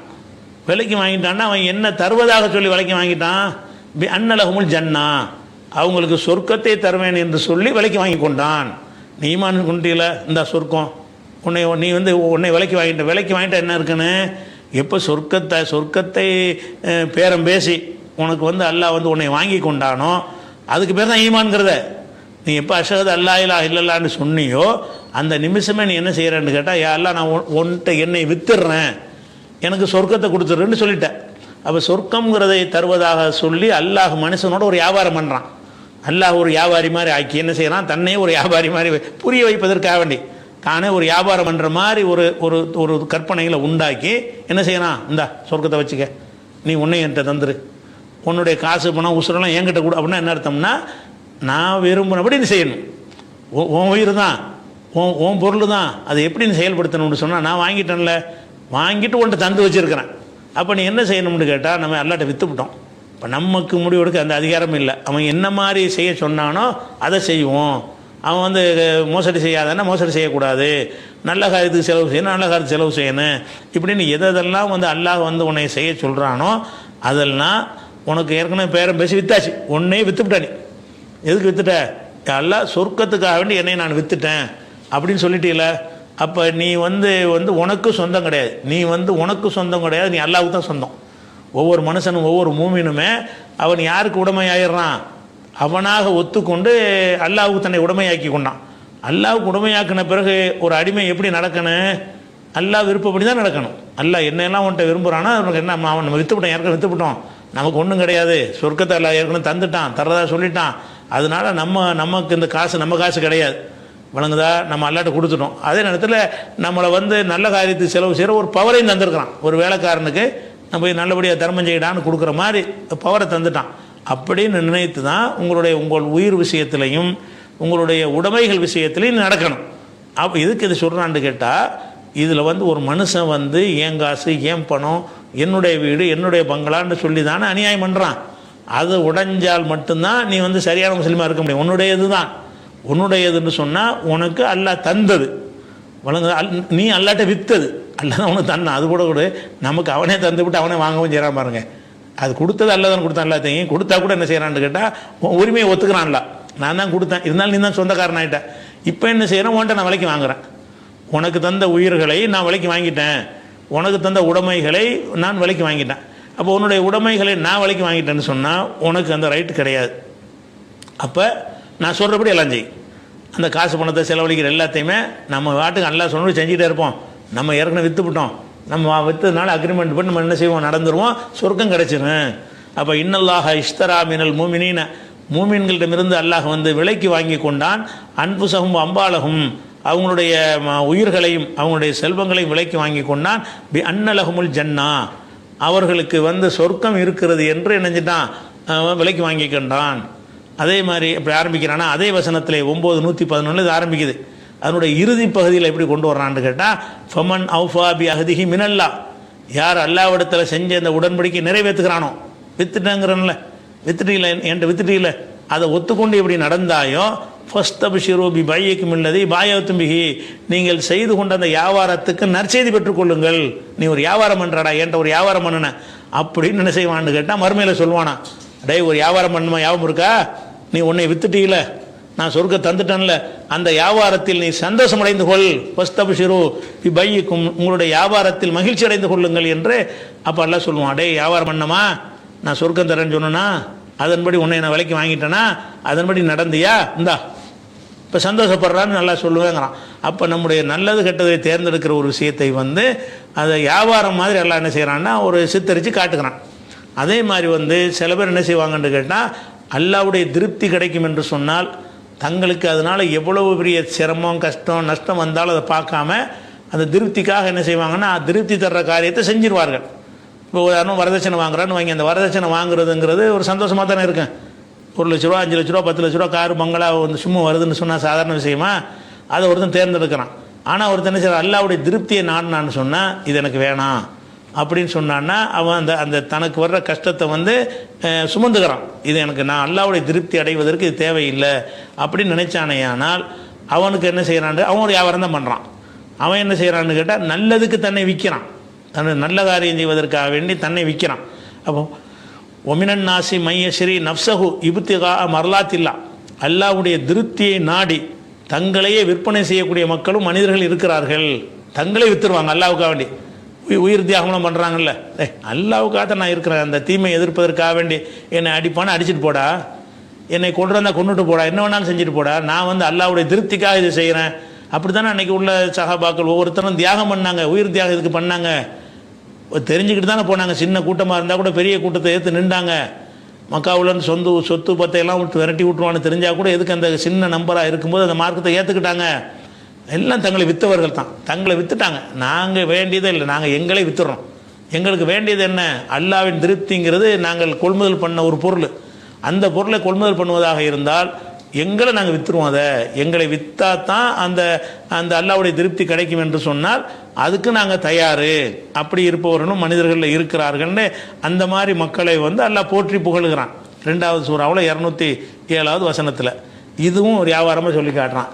அதே மாதிரி வந்து இந்த வியாபாரம்ங்கிறதுல வந்து என்ன செய்கிறாங்கன்னா, இந்த மார்க்கத்தை அறிந்த அறிஞர்கள் உலமாக்கள், மார்க்கத்தை நன்கு கற்று அணிந்தவர்கள் என்ன செய்கிறாங்கன்னு கேட்டால், அந்த மார்க்கத்தை வந்து மறைப்பதற்காக வேண்டி, மார்க்கத்தை தப்பாக சொல்வதற்காக வேண்டி அதுக்கு மக்கள்கிட்ட வந்து காசு வாங்குறாங்க, மார்க்கத்தை விற்கிறாங்க. அதை பற்றி எல்லாம் என்ன செய்கிறான்னு கேட்டால், இது வந்து யாருக்கு சொல்கிறான்னு கேட்டால், அந்த யூத அன்றைக்கு அறிஞர்களுக்கு எல்லாம் சொல்லி காட்டுறான். யூதர்கள் என்ன செய்வாங்கன்னு கேட்டால், அவங்களுக்கு வேதத்தை எல்லாம் கொடுத்துருக்குறான். அந்த வேதத்தை வந்து பொதுமக்களுக்கு வைக்க மாட்டாங்க. இவங்க யூத பாதிரிகள் பண்டிதர்கள் தான் அதை வச்சுருப்பாங்க. அவங்க வந்து மக்கள் கேட்டாங்கன்னா அதிலிருந்து தேவையானதை எடுத்து சொல்லுவாங்க. அவங்களுக்கு எது சாதகமாக இருக்குமோ, எதை செஞ்சால் லாபம் கிடைக்குமோ, எதை செஞ்சால் மக்கள்கிட்ட இருந்து அந்த சடங்கு இந்த சடங்கு அந்த பாத்தியெல்லாம் சம்பாதிக்கிறாங்கல்ல, அதெல்லாம் செய்ய முடியுமோ அதுகளெல்லாம் மார்க்கத்தில் இருப்பதாக சொல்லுவாங்க. சொல்லுவதன் மூலமாக என்ன செய்வாங்கன்னு கேட்டால் ஒரு ஆதாயத்தை அடைஞ்சிக்கிடுவாங்க. இவர்களை பற்றி எல்லாம் எப்படி சொல்கிறான்னு கேட்டால், என்னுடைய வசனங்களை ஏண்டா நீங்கள் விற்கிறீங்க, எப்படி சொல்கிறான், அவ்வளோ தக்கூணும் அவ்வளோ காஃபிரிம்பிகி, நீங்கள் இதை நிராகரிக்கும் மக்கள் ஆகிவிடாதீர்கள். ஒலா தஷ்தரூபி ஆயாத்தி சமணன் கலீலா, எனது வசனங்களை அற்ப கிரயத்துக்கு வித்துறாதீங்க. நான் சில வசனங்களை உங்களுக்கு சொல்லியிருக்கிறேன், இந்த வசனங்களை அற்ப கிரயத்துக்கு விற்காதீங்கன்னு சொன்னால் வசனங்களை விற்கிறேன்னு அர்த்தமா? இது வசனங்களை எழுதி பேப்பரில் எழுதி விற்கிறேன்னு அர்த்தமா? அதையே செஞ்சுக்கிட்டு இருந்தாங்க. அது செஞ்சால் நல்லது தானே, விற்பனை செஞ்சால் நிறைய பேர் போய் சேருமே. நீ குரான்லாம் புக்கோடையெல்லாம் விற்கிறானுங்கள, அவங்கெல்லாம் அல்லாவுடைய வசனத்தை விற்கிறவங்களா? குரான் புக்கு டிப்போ வச்சுருக்காங்கல்ல, குரானை விற்கக்கூடிய புத்தக நிலையங்கள், அந்த நிலையங்களில் அவன் குரானை விற்கிறான். அது அல்லாவுடைய வசனங்களை விற்கிறான், 200 300 விற்கிறான். அப்போ இவன் அந்த அல்லாவுடைய வசனங்களை விற்றவன இவனே சொல்லலை, அது விற்கிறான், நெசமாக விற்கிறான்ல, அவனை சொல்லலை. யாரை சொல்லப்படுது? அல்லாவுடைய வசனம்னு ஒன்று இருக்கிறது, அதில் ஒரு சட்டம் சொல்லப்பட்டிருக்கிறது, காசுக்கு தகுந்த மாதிரி ஃபத்வா கொடுக்குறது. யாருக்கு பணக்காரனுக்கு ஒரு மாதிரியே ஃபத்வா இப்படி தாங்க இருக்குது அப்படின்னு சொல்லுவது, ஏழைக்கு தகுந்த மாதிரி ஒரு ஃபத்வா, காசு கொடுத்தா ஒரு ஃபத்வா அப்படின்னு கொடுக்கக்கூடியவர்கள் அந்த யூத பாதிரிமார்களில் இருந்தாங்க. அந்த மக்களை சுரண்டி பொழைச்சி ஏமாற்றி கொண்டு இருந்தார்கள். அதை பற்றி அல்லாஹ் என்ன செய்கிறான்னு கேட்டால், எனது ஆயத்துகளை எனது வசனங்களை அற்ப விலைக்கு விற்காதுன்னு சொன்னால், இந்த துன்யாவுடைய லாபத்துக்காக வேண்டி இந்த போதனைகளை மறைச்சிராத, மாற்றிராத, தப்பாக சொல்லாத அப்படிங்கிறதுக்காக வேண்டி எல்லாம் சொல்லி காட்டுறான். அதே மாதிரி 2:79 வசனத்தில் இப்போ வயனுள் இல்லதீன யக்துபூனல் கிதாப பி ஐதீஹிம், தங்களுடைய கைகளால் ஒரு புத்தகத்தை எழுதி வைத்து கொண்டு சும்மா யக்கூலூன ஹாதா மின் இந்தில்லா, இது அல்லாவிடமிருந்து வந்தது என்று சொல்கிறார்கள். எதற்காக சொல்கிறார்கள் என்று கேட்டால், எஸ்தரோபி சமணன் கலீலா, ஒரு அற்ப கிரயத்தை பெறுவதற்காக வேண்டி, ஒரு அற்பமான ஒரு ஆதாயத்தை பெறுவதற்காக வேண்டி இப்படி தான் அல்லாஹ் சொன்னான் அப்படின்னு அவங்களா ஒரு கருத்தை உண்டாக்கி கொண்டு அது அல்லாஹ் பேரில் போட்டு செய்கிறாங்களே, இவங்க அற்ப கிரயத்தை விற்கிறாங்கன்றான். அது என்னமே விற்கவே இல்லை, எழுதின புத்தகத்தை கொண்டு விற்றான் இல்லை. அந்த கருத்துக்களை, சாதகமான கருத்துக்களை சொல்லி, அந்த கருத்தை சொல்லியாச்சா அதுக்கு விலையாக அவன்கிட்ட ஒன்று வாங்கிக்கிறது. ஒரு விவாகரத்து நடந்துருமா, 3 தலாக்க சொல்லிடுவான். என்ன செய்வான், காசு வாங்கிட்டு 3 தலாக்குனாலும் இல்லை நான் 10 ரூபா கொடுக்கணும்னு சொல்லி காசு கொடுத்து சேர்த்து வச்சுருவாங்க. இவனுங்க அக்கா மகளை கல்யாணம் பண்ணுறேம்மா பண்ணி வச்சுருவாங்க, ஏன் காசு வாங்கிட்டு, அது இந்த சரிதாங்க அப்படிம்பாங்க. அதை செய்யக்கூடிய மார்க் அறிஞர்கள் நம்ம சமுதாயத்தில் இருக்கிறாங்கல்ல, இருக்கிறாங்க. வட்டி கடைக்கு போய் பாத்தியா வரவங்க இருக்கிறாங்கல்ல, இருக்கிறாங்க. இதே மாதிரி இந்த மாதிரி செயல்களை அன்றைக்கு இருந்த யூத மத குருமார்கள் செஞ்சார்கள். அவங்கள தான் அல்ல என்ன செய்கிறான்னு கேட்டால், அற்பமான விலையை கிரயத்துக்கு அதை செய்கிறார்கள். அதே மாதிரி 2:174 அல்லாஹ் சொல்கிறான், இன்னல்லதீன யக்துமூன அன்ஸல் அல்லாஹு மினல் கிதாப், அல்லாஹ் அவர்களே வேதத்தை மறைக்கிறார்களே, எஸ்தரூன பிஹி சமணன் கலீலா, அவர்கள் அற்பமான கிரயத்தை பெற்றுக்கொள்கிறார்களே, மறைத்து பெற்றுக்கொள்கிறார்கள். மறைக்கிறது தான் விற்கிறதுங்கிறான். அதை மறைக்கிறத அச்சடித்து கொடுத்து விற்கிறேன்னு சொல்லலை. வேதத்தில் ஒன்று இருக்குது, கேட்டாப்பெல்லாம் இல்லையேங்கிறான், விற்று விட்டாங்க. வேதத்தில் விற்கிறேன்னு என்ன அர்த்தம்னா, வேதத்தின் போதனையை மறைத்து உண்மையை சொல்லாமல் பொய்களை சொல்லி ஆதாயம் அடைகிறாங்க பாருங்கள். அந்த ஆதாயத்துக்கு பேர்னா என்னன்னு கேட்டால், தன்னைத்தானே விற்கிறாங்கன்னு அர்த்தம், வேதத்தை விற்கிறாங்கன்னு அர்த்தம். இன்னல்லதீன யக்துமூன மா அன்ஸல் அல்லாஹு மினல் கிதாப், அல்லாஹ் அவர்களுடைய வேதத்தை யார் மறைக்கிறார்களோ, மறைத்து விட்டு எஸ்தரூன பிஹி சமணன் கலீலா, அற்பமான ஒரு கிரயத்தை வாங்கி கொள்கிறார்களோ, உலாய்க்கமா ஏக்குலூன ஃபி புத்தூனிஹிம் இல்லன்னார், அவங்க நெருப்பத்தான் சாப்பிட்றாங்க அப்படின்னு சொல்லும் பொழுது, இதையும் அல்லாஹ் என்ன செய்கிறான்னு கேட்டால் விலைக்கு வாங்குறதுங்கிறான். அதே மாதிரி ஒய்து அகதல்லாஹு மீசாக்கல்லது, இது 3:187 இருக்கிறது. ஒய்து அகதல்லாஹு மீசாக்கல்லதின் ஊத்துல் கிதாப, வேதம் கொடுக்கப்பட்ட மக்களிடத்தில் நம்ம உறுதிமொழி எடுத்தோம். எப்படி எடுத்தோம்? லத்து பையினன்னஹுல் இன்னாசி, மக்களுக்கு இதை தெளிவுபடுத்த வேண்டுமோலா தக்துமோனஹு, அதை மறைக்கக்கூடாது என்று உறுதிமொழி எடுத்தோம். நபதுஹு வரா அலுஹுரிஹிம், அதை முதுகுக்கு பின்னாடி தூக்கி எறிஞ்சு விட்டார்கள். ஒஸ்தரோ பிஹி சமணன் கலீலா, அற்பமான ஒரு கிரயத்தை பெற்றுக்கொண்டார்கள். அற்ப காசுக்காக வேண்டி அது வேதத்தை தனியாக வை, நான் சொல்கிறேன் வேதம் அப்படின்னு சொல்லி கெடுக்கிறார்கள்னு எல்லாம் சொல்லி காட்டுறான். அதே மாதிரி 399 வருஷம் சொல்லி காட்டுகிறான், நல்ல மக்கள் இருக்கிறார்கள் வேதமுடையவர்களில், அவங்க என்ன செய்ய மாட்டாங்கன்னு கேட்டால், லா யஷ்தரூன பி ஆயாத்தில்லா, அன்னைக்கு இருந்தாங்க ரசூலுல்லாஹ்வுடைய காலத்தில் யூத மத பாதிரிகள் இருந்தாங்க, இஸ்லாத்தை ஏற்றுக்கொண்டார்கள். அவர்கள் எப்படி இருந்தார்கள் என்று கேட்டால், அல்லாஹ்வுக்கு பயப்படுவார்கள், ஹாஷியனல் இல்லா, அல்லாஹ்வுக்கு பயப்படுவார்கள்.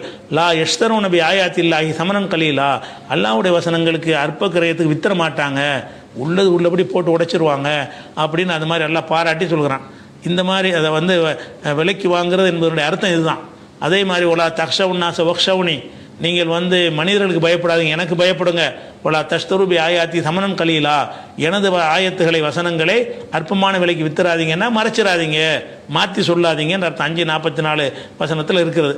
அதே மாதிரி 9 வசனத்திலையும் இஸ்தரோபி ஆயாத்தில்லாஹி சமணம் கலீலா, அல்லாவுடைய வசனங்களை அற்ப கிரயத்துக்கு வித்தார்கள். அப்போ அல்லாவுடைய வசனங்களை விற்கிதல்ங்கிற ஒரு விஷயம் அதை ஒரு வியாபாரமாக ஆக்கி, வியாபாரம்னா மெட்டீரியலை விற்கிறது, அல்லாவுடைய வசனத்தையே கொண்டு விற்கிறது கிடையாது.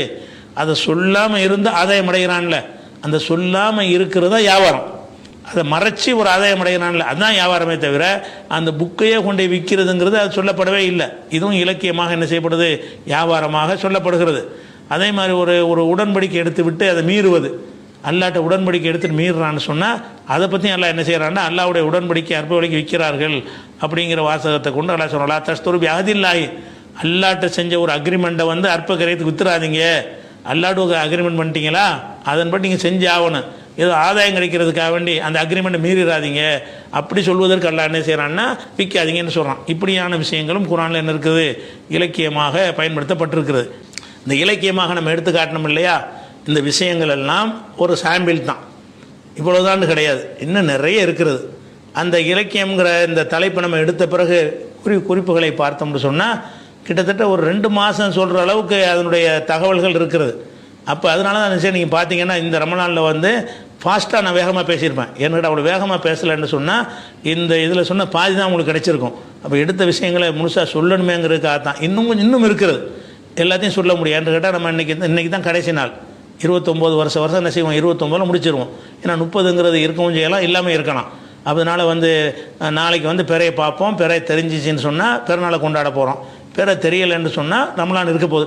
டவுட்டான நாளாக இருக்கிறதுனால எப்போதும் போல் 29 இது முடிச்சுருவோங்கிறதுனால இப்போ உங்களுக்கு முடிவுரையாக சொல்லக்கூடிய செய்தி என்னன்னு கேட்டால், இப்போ நம்ம சொன்ன இந்த இலக்கிய விஷயங்கள் வந்து ஒரு எடுத்துக்காட்டு தான். நீங்கள் இந்த அடிப்படை விளங்கிக்கிட்டீங்கன்னு சொன்னால் நீங்களே அந்த வசனங்களை பார்க்கும் பொழுது இது நேரடி அர்த்தத்தில் இருக்கா இலக்கியமாக நீங்கள் விளங்கிக்கிடுவீங்க. இவ்வளோ வகையான உதாரணங்களை காட்டியிருக்கிறோம்ல, ஒவ்வொரு எடுத்துக்காட்டுகளையும் காட்டியிருக்கிறோம்ல, அந்த எடுத்துக்காட்டுகள்லேருந்து ஒரு பொதுவான புரிதல் உங்கள் மூளையில் வந்து உட்காந்துரும். அதன்படி நீங்கள் பார்க்கும் பொழுது ஒவ்வொருத்தரும் சொல்லி காட்ட வேண்டிய தேவையில்லை. நீங்களே பார்க்கும் பொழுது அல்லாஹ் வந்து எந்த வார்த்தையை போடுறான், இதில் ஒரு இலக்கியம் இருக்குது, இது பார்க்கவே நல்லா ருசிகரமாக இருக்குது, கவர்ச்சிகரமாக இருக்குது அப்படின்னு நீங்களே விளங்கி கொள்ள முடியும். ஒவ்வொரு மனிதருமே ஒரு இலக்கியம் 10 இலக்கியத்தை ஒருத்தன் படிச்சிட்டான்னு சொன்னால் 100 இலக்கியத்தையும் படிச்சிருவான், அவனே படிச்சிருவான். 10 இலக்கியத்தை வந்து ஒரு ஆசிரியர்கிட்ட படிச்சுட்டான்னு சொன்னால் அதுக்கு பிறகு உள்ள ஆயிரக்கணக்கான இதையும் படித்து அந்த இலக்கிய சுவை அவன் விளங்கி கொள்ள முடியும். அந்த மாதிரி குர்ஆனில் வந்து இன்னும் நிறைய இருக்கிறது. குர்ஆனை அர்த்தத்தோடு வாசிக்கும் பொழுது நேரடி அர்த்தத்தில் வந்திருக்குதா, ஒரு இலக்கிய சுவையோடு வந்திருக்கான்ற பார்வையில் நீங்கள் பார்த்துக்கிட்டு வாங்க. இன்னும் நிறைய உங்களுக்கு கிடைக்கும், உங்களுடைய சிந்தனை விரிவாகும், மார்க்கத்துடைய அறிவு அதிகமாகும். அதனால் இதுதான் இதனுடைய அடிப்படையான விஷயம். இன்னும் நிறைய எடுத்த விஷயங்கள் நிறைய இருக்கிறது. நம்ம இறுதி நாளாக இருக்கனால நம்ம இதோடு முடிச்சுக்கிறோம் இன்ஷா அல்லாஹ். அடுத்து வந்து ஈரான், இஸ்ரேல், அமெரிக்காவுடைய அப்டேட் என்னன்னு கேட்டால், அதாவது ஒரு காமினி கொல்லப்பட்ட பிறகு முக்கியமாக 3 பேர் தான் என்ன செஞ்சாங்க, அவரது காயம் அடைந்து அவர் வந்து சிகிச்சையில் இருந்து கொண்டிருக்கிறார், அவருடைய மகன் முஜித்தபா.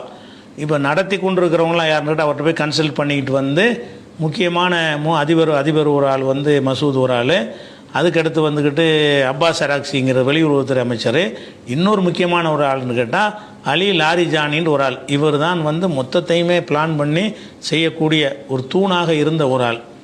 அவர் வந்து நேற்று கொல்லப்பட்டார். ஈரானுக்கு பெரிய இழப்பு. அவருடைய மக வீட்டில் இருக்கும்போது கொல்லப்பட்டிருக்கிறார். இந்த கொல்லப்பட்டவுடனே இது என்ன செய்கிறாங்கன்னு கேட்டால், இது பெரிய சாதனை மாதிரி சொல்கிறாங்க. யாரையும் கொள்ளலாம் அந்த நவீன உலகத்தில் வந்து. அது வந்து இவங்களும் போய் குறி வச்சு ஆட்களை கொல்ல முடியும், அவங்களும் கொல்ல முடியும். குறி வச்சு இடங்கள்லாம் தாக்குறாங்கல்ல, ஈரானுக்கு முடியாமையாக இருக்குது. அவங்க என்னக்கு வித்தியாசம் என்னன்னு கேட்டால், அவர்கள் வந்து பங்கருக்குள்ளே போயிடுறாங்க. அவங்க தங்களை காத்துக்கொள்வதற்காக வேண்டி வீரர்களையும் மக்களையும் கொடுத்து விட்டு அவங்க சதி ஆலோசனை செய்வதற்குன்னு சொல்லி பல மீட்டருக்கு ஆழத்தில் ஒரு சுரங்கத்தை வைத்து கொண்டு அதில் தான் வந்து இஸ்ரேலுடைய ஆட்கள்லாம் ஆலோசனையில் இருக்கிறாங்க. அவங்கள பெரிய அளவு காப்பாற்றிக்கிறாங்க. அப்படி இருந்தும் சில பேர் தான் மாட்டிக்கிறாங்க. இவங்க என்ன செய்கிறாங்கன்னா, ஈரானில் உள்ள ஆளுக்கு இன்னும் புத்தி வரல. ஏன்னு கேட்டால், இவங்க குறி வச்சு அடிப்பாங்கன்னு தெரியுமா, இல்லை யாரும் அடிக்க முடியும், பெரிய திறமையெல்லாம் கிடையாது, யார் வேணாலும் அடிக்கலாம். தகவலை எடுக்கிறது சின்ன ஒரு விஷயந்தான். இவங்க அடிக்கடி இவங்க கொல்லப்படுற காரணம் என்னன்னு கேட்டால் கேர்லெஸ்ஸாக இருக்கிறாங்க. ஏன் நீங்கள் வந்து சுரங்கத்துக்குள்ளே இருந்து அந்த ஆலோசனை ஏவுகணையெல்லாம் வைப்பதற்கெல்லாம் 200 மீட்டருக்கெல்லாம் சுரங்கம் வச்சுருக்கிறீங்க. அது மாதிரி ஒரு இடத்துல இருந்து கொண்டு அங்கேருந்து கட்டளை பிறப்பிக்கலாம், அங்கேருந்து கண்காணிக்கலாம். அவங்க குண்டு போட்டாலும் அது கீழே வராது. அந்த அளவுக்கு மலைப்பாங்கான பகுதி அது. அது சுரண்டியாக்கும் கீழே சுரங்கங்களை வைத்திருக்கிறீங்க, ஏவுகணையெல்லாம் பாதுகாத்துருக்கிறீங்க. அப்போ ஈரானுக்கு இன்னும் புத்தி வரமாட்டேங்குது. ஈரான் என்ன செய்யணும்னு கேட்டால் போர்க்கள நேரம் ஏன்னா பிளான் பண்ணுவாங்க, வீடுகள் போடுற மாதிரி பண்ணுவாங்க. அப்படிங்கும் பொழுது இராணுவ தலைமையகத்துலேயும் அந்த அலுவலகத்தை ஒரு அடையாளத்துக்கு வச்சுக்கிறணுமே தவிர அதில் போய் இப்படி தொடர்ச்சியாக அந்த தப்பு செய்கிறாங்க. தொடர்ச்சியாகவே என்ன செஞ்சிட முடியும்ன்றதில்ல. நாங்கள் சாவுறதுக்கு தயாருங்கிற விஷயம் வேறு. இது தற்கொலை செஞ்சிடக்கூடாது இல்லையா? சாவுறதுக்கு தயார்னு சொன்னால் அது வந்தாலும் வரும். நீங்கள் பொறுக்குன்னு அறிவித்த பிறகு அதுக்கு தயாராக தான் அறிவிக்கிறீங்க. ஆனாலும் நம்ம சாவாமல் இருக்கிறதுக்குரிய வேலையும் செய்யணுமா இல்லையா? அந்த வகையில் இருந்தால் பெரிய இழப்பு அவங்களுக்கு. அவர் போனது பெரிய இழப்பு தான். ஆனால் இழப்பாக இருந்தாலும் அவங்கள பொறுத்த வரைக்கும் இப்படி ஒன்று வருங்கிறத எதிர்பார்த்து அடுத்தடுத்த வேலையை செஞ்சு வச்சுருக்கிறாங்க. இழப்பாக இருந்தாலும் இவர் நேற்று கொல்லப்பட்டார். நேற்று கொல்லப்பட்டவுடனே ராத்திரி என்ன செய்கிறாங்கன்னு கேட்டால் 59வது அலைன்னு இதுவரைக்கும் இல்லாத அலையாக வச்சு பேர் வச்சுருக்கிறாங்க. இப்போ 59வது அலை நேற்று இரவு நடந்திருக்கிறது. அதாவது துவம்சம் பண்ணிவிட்டாங்க. அப்படின்னா அவர் போனாலும் அந்த கட்டளையை செயல்படுத்தக்கூடிய அடுத்தட்ட செட்டப் இருக்குது. இவங்க நினைக்கிறாங்க ஒரு ஆளை கொண்டுட்டோம்னு சொன்னால் அதோடு முடிஞ்சிடும். அது வேறு சில நாடுகளுக்கு வேண்டாம் முடியுமானதாக இருக்கலாம். ஈரானை பொறுத்த வரைக்கும் இதுதான் நடக்குங்கிறத எதிர்பார்த்து இவர் போய்ட்டு அடுத்து இவர் போய்ட்டு அதை யார் பாப்பான்னு சொல்லி அடுத்தடுத்து 4 ஸ்டெப்புக்கு என்ன செய்கிறாங்கன்னா எப்போவுமே ஏற்பாடு பண்ணி வச்சுருப்பாங்க. இப்போ போயிட்டார்ல 4வது ஆளை தேர்ந்தெடுத்து வச்சுருப்பாங்க. அப்போ இப்படி வரிசை அவங்க சிஸ்டம் இருக்கிற காரணத்தினால ஒரு ஆளை கொள்றதுனால அவங்களுடைய செயல்பாட்டில் எந்த வீக்னஸும் வராது. ஆனால் உலகத்து பார்வையில் பெருமை அடிச்சுக்கலாம். அவரை போட்டு தள்ளிட்டோம், இவரை போட்டு தள்ளிட்டோம்னு சொல்லி அப்படி செய்யலாமே தவிர அதனால் காரியம் நடந்து போயிடும். ஆனாலும் இவர்கள் தொடர்ந்து இந்த ஒரு மிஸ்டேக் பண்ணிக்கிட்டே இருக்கிறாங்க. அது ஒரு விஷயத்தை பார்க்குறோம். அடுத்ததாக இப்போ இந்த நெத்தனியாவு சாவலைங்கிற மாதிரி ஒரு வீடியோ இப்போ ஒன்று போட்டிருக்கிறாங்க. அவரை தான் நாங்கள் அவரை கொண்டு விட்டோம், அலி லாரிஜானியை கொண்டு விட்டோம்னு நெத்தனியாவு பேசுகிற மாதிரி வீடியோ போட்டிருக்கிறாங்க. அது இந்த தயாரிக்கப்பட்ட வீடியோவா நெசமான வீடியோவாங்கிறது இன்னும் உறுதிப்படுத்தப்படலை. வெளியிட்டிருக்கிறாங்க. அவரே முடிச்சிட்டோம் அவரை அப்படின்னு நெத்தனியாவு பேசுகிற மாதிரி ஒன்று வந்திருக்கு. அப்படி அது உண்மையாக இருந்தால் அது உண்மையாக பொய்யா என்று உறுதிப்படுத்தப்படல. அந்த வீடியோ வந்திருக்கிறது. ஏஐயில் என்ன வேணாலும் செய்யலாம்.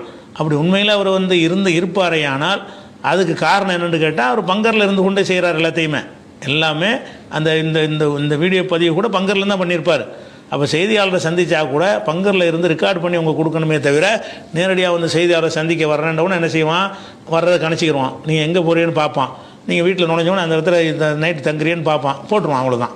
அதனால் செய்தியாளர் சந்திப்பு அதெல்லாம் என்னவாக இருக்கணும்னு கேட்டால் நீங்கள் உங்கள் இடத்துக்குள்ளே வைத்து ரெக்கார்டு பண்ணி போட சொல்லணும். இது வழங்க மாட்டேங்க. ஈரானுடைய தலைவர்களுக்கு வழங்கலை. இழப்பை குறைக்க பார்க்கணும். இழப்பு போரில் வரத்தான் செய்யும். ஆனாலும் அந்த இழப்புனால் அவன் ஜெயிக்க முடியுமானா அது ஜெயிக்க முடியாது என்பதை என்ன செய்யணும், முக்கியமாக வழங்கி கொள்ள வேண்டும். இது ஒரு விஷயம். அவர் போனது ஒரு பெரிய பாதிப்பு என்பதை இருக்கணும். அடுத்து என்னென்னு கேட்டால் ட்ரம்ப் ஒரு வீடியோ பேசியிருக்காரு நேற்று. என்ன பேசியிருக்காருன்னு கேட்டால் நாம் ஈரானில் உள்ள ஆளுக்கு ரொம்ப திறமையாக இருக்கிறாங்க, இப்படி இருப்பாங்கன்னு நினச்சி கூட பார்க்கல, அவங்க இவ்வளோ பதிலடி கொடுப்பாங்க, மத்திய கிழக்கே ஒழிச்சு போடுவாங்கன்னு நான் நினைக்கவே இல்லை, அவங்க அதிகமான ஐக்கியூ உள்ளவங்க அப்படிங்கிற மாதிரி பாராட்டி அப்படிப்பட்டவர்களோடு நான் விளையாடுவது ஒரு மகிழ்ச்சியாக இருக்குங்கிறாரு. அதை திமிர காட்டுறக்காண்டி அப்படிப்பட்ட அறிவாளியோட தான் மோதுறேன், முட்டாப்பல்கிட்ட மோதலைன்ற மாதிரி சொல்லும் பொழுது அவங்களுடைய திறமையை பாராட்டுற மாதிரி சொல்லியிருக்காரு. அது ஒன்று. அடுத்ததாக என்னன்னு கேட்டால் இந்த ட்ரம்ப் அந்த ஐரோப்பிய நாடுகள் நேட்டோன்னு வச்சுருக்கிறாங்க. நேட்டோண்டா என்னன்னு கேட்டால் சில நாடுகள்லாம் சேர்ந்து ஒரு ஒப்பந்தம் பண்ணியிருக்கிறாங்க நேட்டோங்கிற பேரில். அதில் என்னன்னு கேட்டால் அந்த நாட்டில் இருக்கக்கூடிய எந்த ஒரு நாட்டையாவது எந்த ஒரு நாடாவது தாக்குமையானால் எல்லாரும் ஒன்று சேர்ந்து பதிலடி கொடுக்கணும். நேட்டோவுடைய உறுப்பு நாடுகளாக ஒரு நாடு இருந்துச்சுன்னு சொன்னால் அந்த நாட்டின் மீது யாராவது தாக்குதல் பண்ணுனா அனைவருமாக சேர்ந்து பதிலடி கொடுக்கணும் என்று ஒரு ஒப்பந்தம் வச்சுருக்கிறாங்க. அந்த மாதிரி ஒரு நேட்டோவில் உதாரணமாக துருக்கி நேட்டோவில் இருக்குது. அந்த துருக்கி அடிச்சுகள்னு சொன்னால் துருக்கிக்காரன் மட்டும் உங்களை அடிக்க மாட்டான். அமெரிக்காவிலேருந்து, பிரிட்டன்லேருந்து, ஜெர்மனிலேருந்து, ஃப்ரான்ஸ்லேருந்து அந்த நேட்டோ நாடுகள் அத்தனை பேர் என்ன செய்வாங்கன்னா அவங்களுடைய படைகளை அனுப்பி பதிலடி கொடுப்பாங்க. இது நேட்டோவில் அவங்க எடுத்துக்கொண்ட ஒரு ஒப்பந்தம் இருக்கிறது. அந்த ஒப்பந்தத்தில் அமெரிக்காவும் அதில் சேர்ந்துருக்குது. அவன் அதிகமாக பணமெல்லாம் கொடுக்குறேங்கிறான். இப்போ இந்த நேட்டோவில் இருக்கிறத காரணம் காட்டி நான் இந்த ஹொர்முஸுக்கு படையெடுத்து போக போகிறேன், எனக்கு படையை தாங்கன்னு கேட்டால் தரமாட்டேங்கிறீங்க.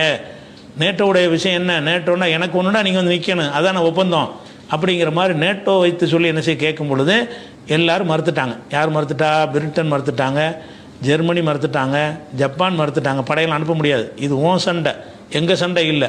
இது வந்து நீ உண்டாக்குன ஒரு சண்டை, இதுக்கு நாங்கள் வரமாட்டோம் அப்படின்னு சொல்லிட்டாங்க. ஃப்ரான்ஸ் 2 கப்பலை முதல் அனுப்புனா அவனை நினைச்சிட்டான், ரிவர்ஸ் ஆகிட்டான். இது வந்து யோசித்து பார்க்கும்போது நல்லது தெரியலை, இது வழியே போய் எடுத்த ஒரு சண்டையாக தெரியுது, அதனால் இதுக்கு நாங்கள் ஒத்துழைக்க மாட்டோம்ட்டாங்க. இப்படி தனிமைப்படுத்தப்பட்டு நிற்கிறாரு ட்ரம்ப். இப்போ என்ன சொல்கிறாருன்னு கேட்டால், நேட்டோவிலேருந்து நான் விலகி கொள்கிறேன்ட்டார். இப்போ அதுக்கு இப்போ நீங்கள் இப்போ உங்களுடைய பார்லிமெண்ட்டெல்லாம் கூடி அது முடிவெடுக்க வேணாமான்னு கேட்கும்போது, தேவையில்லை, எனக்கு அந்த அதிகாரம் இருக்குது அப்படின்னு சொல்லி நேட்டோவிலேருந்து விலகி நிறைய நான் பணம் கொடுத்துருக்குறேன், எனக்கு ஒரு கஷ்டம் வரமாட்டேங்கிறாங்க அப்படிங்கிறாங்க. நேட்டோ ஒப்பந்தத்தில் இது வராது. முதல்ல நேட்டோ ஒப்பந்தம் வந்து நீ சும்மா இருக்கும்போது ஒருத்தவனை தாக்குனா தான் அதுக்கு எல்லோரும் வருவாங்க. இது ஒன்றுமே செய்யலைறான். நீ தானே வம்பு சண்டைக்கு போனேன். ஒருத்தன் வம்பு சண்டைக்கு போகிறவன்லாம் நேட்டோ அக்ரிமெண்ட்டை வச்சு கிளைம் பண்ண முடியாது. இவர் கிளைம் பண்ணுறாரு எப்படி, நான் நேட்டோவில் இருக்கனா இல்லையா, எனக்கு வந்து என்னுடைய தளங்கள்லாம் தாக்குறானா இல்லையானா, எதுக்கு தாக்குறான், நீ தாக்குனதுக்கு தாக்குறான். நீ அவங்களுடைய தலைவரை கொண்டிருக்கிற, நீ ஆரம்பித்து வச்சிருக்கிற, நீ அப்பா குழந்தைகளையெல்லாம் கொண்டிருக்கிற, அவன் பதிலடி கொடுக்குறான். பதிலடி கொடுப்பதற்கு இது பொருந்தாது. ஒப்பந்தம் நேட்டோவில் என்னென்னு, நீ பாட்டு சும்மா இருக்கும்போது அவன் பாட்டு உன்னை தாக்குனான்னு சொன்னால் எல்லாம் ஒன்றா சேர்ந்து அவனை அடிப்போம். நீ செஞ்சதுக்கு பதிலடி தானே கொடுக்குறான்னு சொல்லி அவங்க நினைச்சிட்டாங்கன்னா ஒதுங்கிட்டாங்க. மிரட்டி நேட்டோவில் நான் சேர மாட்டேன், ஒதுங்கிக்கிறேன், ஒதுங்குவதாக அறிவிக்க வேண்டிய நிலை ஏற்படும்னு சொல்லிட்டு அடுத்த செகண்டே அறிவிக்கிறது என்ன, அறிவிச்சேன், இப்போ அறிவிக்கிறேன், நேட்டோவில் நான் கிடையாது, நேட்டோவில் நாங்கள் அமெரிக்கா இல்லை அப்படின்னு டிக்ளேர் பண்ணி விட்டார். இப்போ நேட்டோவில் இவர் இல்லைன்றது அவங்களுக்கும் சந்தோஷம் தான். ஏன்னு கேட்டால் அந்த நேட்டோவை மேம்படுத்தின பாடு ஒப்பந்தம் இருக்கிற நாடுகளில் உனக்கு 50% வரி, உனக்கு 40 வரி, உனக்கு இவ்வளோ வரி, கிரீன்லாந்தை நான் பிடிச்சிக்கிறேன், அதை பிடிச்சிக்கிறேன்னு சொல்லி இப்படி நாட்டை எனக்கு கனடாவை அமெரிக்காவோட மாநிலமாக்குவேன்னு சொல்லி நேட்டோடைய நாடுகளை பூராவுமே மிரட்டி வச்சுருந்தனால எப்படா முஸ்லீம் தொலைவான் இருந்தாங்க. இதை ஒரு காரணமாக காட்டி நேட்டோவில் இவன் தொலைஞ்சிட்டான்னு சொன்னாலேயே உலகத்தினுடைய நிம்மதி பாதி நிம்மதி வந்துடும். இவன் நேட்டோவிலேருந்து காலி பண்ணிட்டாங்கன்னு சொன்னால் தனித்து விடப்பட்டான்ல இருக்குது. ஆனாலும் இப்போ என்ன செய்கிறான், கெத்துக்காக வேண்டி நீங்கள் ஒருத்தனை ஒன்றும் செய்யாட்டா கூட தனித்தன்னு நாங்கள் குடும்பத்தை பாதுகாத்துக்குருவோம் இப்படின்னு பல மாதமாக சொல்லிட்டு தான் இருக்கிறான். வணங்குதா, பல வருடங்களாக சொல்லிகிட்டு இருக்கிறான். அவன் எப்போலாம் ஹொர்முஸை தடுக்கிறானோ அது அமெரிக்காவில் ஒன்றும் செய்ய முடியலை. அது மாத்திரம் இல்லாமல் இன்றைக்கி வந்து சித்தா கிட்டத்தில் நிப்பாட்டி வச்சுருந்தாங்க அந்த சேதமடைந்த ஜெரால்டு கப்பலை. அதில் தீ எரிஞ்சிக்கிட்டு தான் இருக்குது. அதை எடுத்துக்கிட்டு ஓடி போயிட்டாங்க. இப்போ எங்கேயுமே அந்த கப்பலே இல்லை. அந்த மாதிரி இருக்கிறதுனால பெரிய பின்னடைவுலாம் இருக்கிறது. ஆனால் இவங்களுக்கு பின்னடைவு இருக்குது. ஈரானுக்கும் கடுமையான சேதங்கள்லாம் ஏற்படுத்தி தான் இருக்கிறான். அதில் என்ன நமக்கு ஒரு ஆச்சரியமாக இருக்குன்னு கேட்டால், அந்த S-400 அப்படி எல்லாம் ரஷ்யாவோட இதெல்லாம் இருக்கிறது, அதை வச்சு எல்லாத்தையும் சுட்டு தள்ளி போடலாம், அது மட்டும் உலகத்தில் கிடைச்சின்னு சொன்னால் அது ஒன்றுமே கிடையாதுலாம் பில்டப் கொடுத்து திரிஞ்சாங்க. ஒரு இதையும் தடுத்து சுட முடியலை. வழங்குதா, ரஷ்யா கொடுத்த அந்த ஏர் டிஃபென்ஸாக இருந்தாலும் சரி, சைனா கொடுத்ததாக இருந்தாலும் சரி, இவனே உண்டாக்கி வச்சதாக இருந்தாலும் சரி, அவன் பாட்டு நினச்ச இடத்துல போகிறான்னா தாக்கி அழிக்கிறதுங்கிற ரொம்ப சின்ன அளவில் தான் இருக்குது. சுட்டு தள்ளுறதுங்கிறது ரொம்ப ரொம்ப சின்ன கம்மியான அளவில் தான் இருக்குது. அதனால தான் சேதம் அதிகமாக இருக்குது. அவனுக்கு அப்படி தான் அவனுடைய ஏர் டிஃபென்ஸையும் காலி பண்ணிட்டாங்க. அதனால் அந்த குண்டுகள் போடும் பொழுது அதிகமான சேதங்கள் வருது. அதை தடுப்பதற்கு உரிய சரியான செட்டிங் வந்து ஈரான்ட்டையும் கிடையாது, இஸ்ரேல்லையும் இருந்துச்சு, அதை அவங்க அழிச்சு விட்டாங்க. அதனால் வந்து எல்லாமே ஆகாயத்துலேருந்து வந்து போட்டு அழிவு தான், அவ்வளோதான். அவன் போட்டாலும் சரி இவன் போட்டாலும் சரி அப்படிங்கிறத பற்றி இனிமேல் தூர நோக்கோட சிந்தித்து அதையும் உண்டாக்கி கொள்வார்கள். அதனால் இந்த போருடைய இன்னைக்கு உள்ள நிலவரம் வரைக்கும் அவங்களுக்கு இந்த இழப்புகளை கழிச்சிட்டு பார்த்தீங்கன்னு சொன்னால், கூட்டி கழித்து பார்த்தீங்கன்னு சொன்னால் ஒரு 60-40ங்கிற அவனுக்கு 60 சேதம் கொடுத்தா இவங்களுக்கு 40 வந்திருக்கு. அவங்க தான் சரிக்கு சரியாக இல்லை, ஈரானுக்கு வந்து அதிகமாக இல்லை. ஈரானுக்கு வந்து ஒரு 40% அவங்களுக்கு சேதம் ஏற்பட்டுச்சுன்னு சொன்னால், இஸ்ரேலுக்கு 60% ஏற்படுத்தி இருக்குது, அமெரிக்காவுக்கு அதை விட ஜாஸ்தியாக ஏற்படுத்தியிருக்குங்கிறதுனால இப்போ உள்ள இதில் வந்து அவங்க தான் ஓங்கி இருக்கிறது. இது எவ்வளோ நாளைக்கு போகும் என்னங்கிறது இன்ஷா அல்லாஹ் தான் முடிவு செய்யணும். ஒரு தகவலுக்கு அவ்வளோதான். சரி.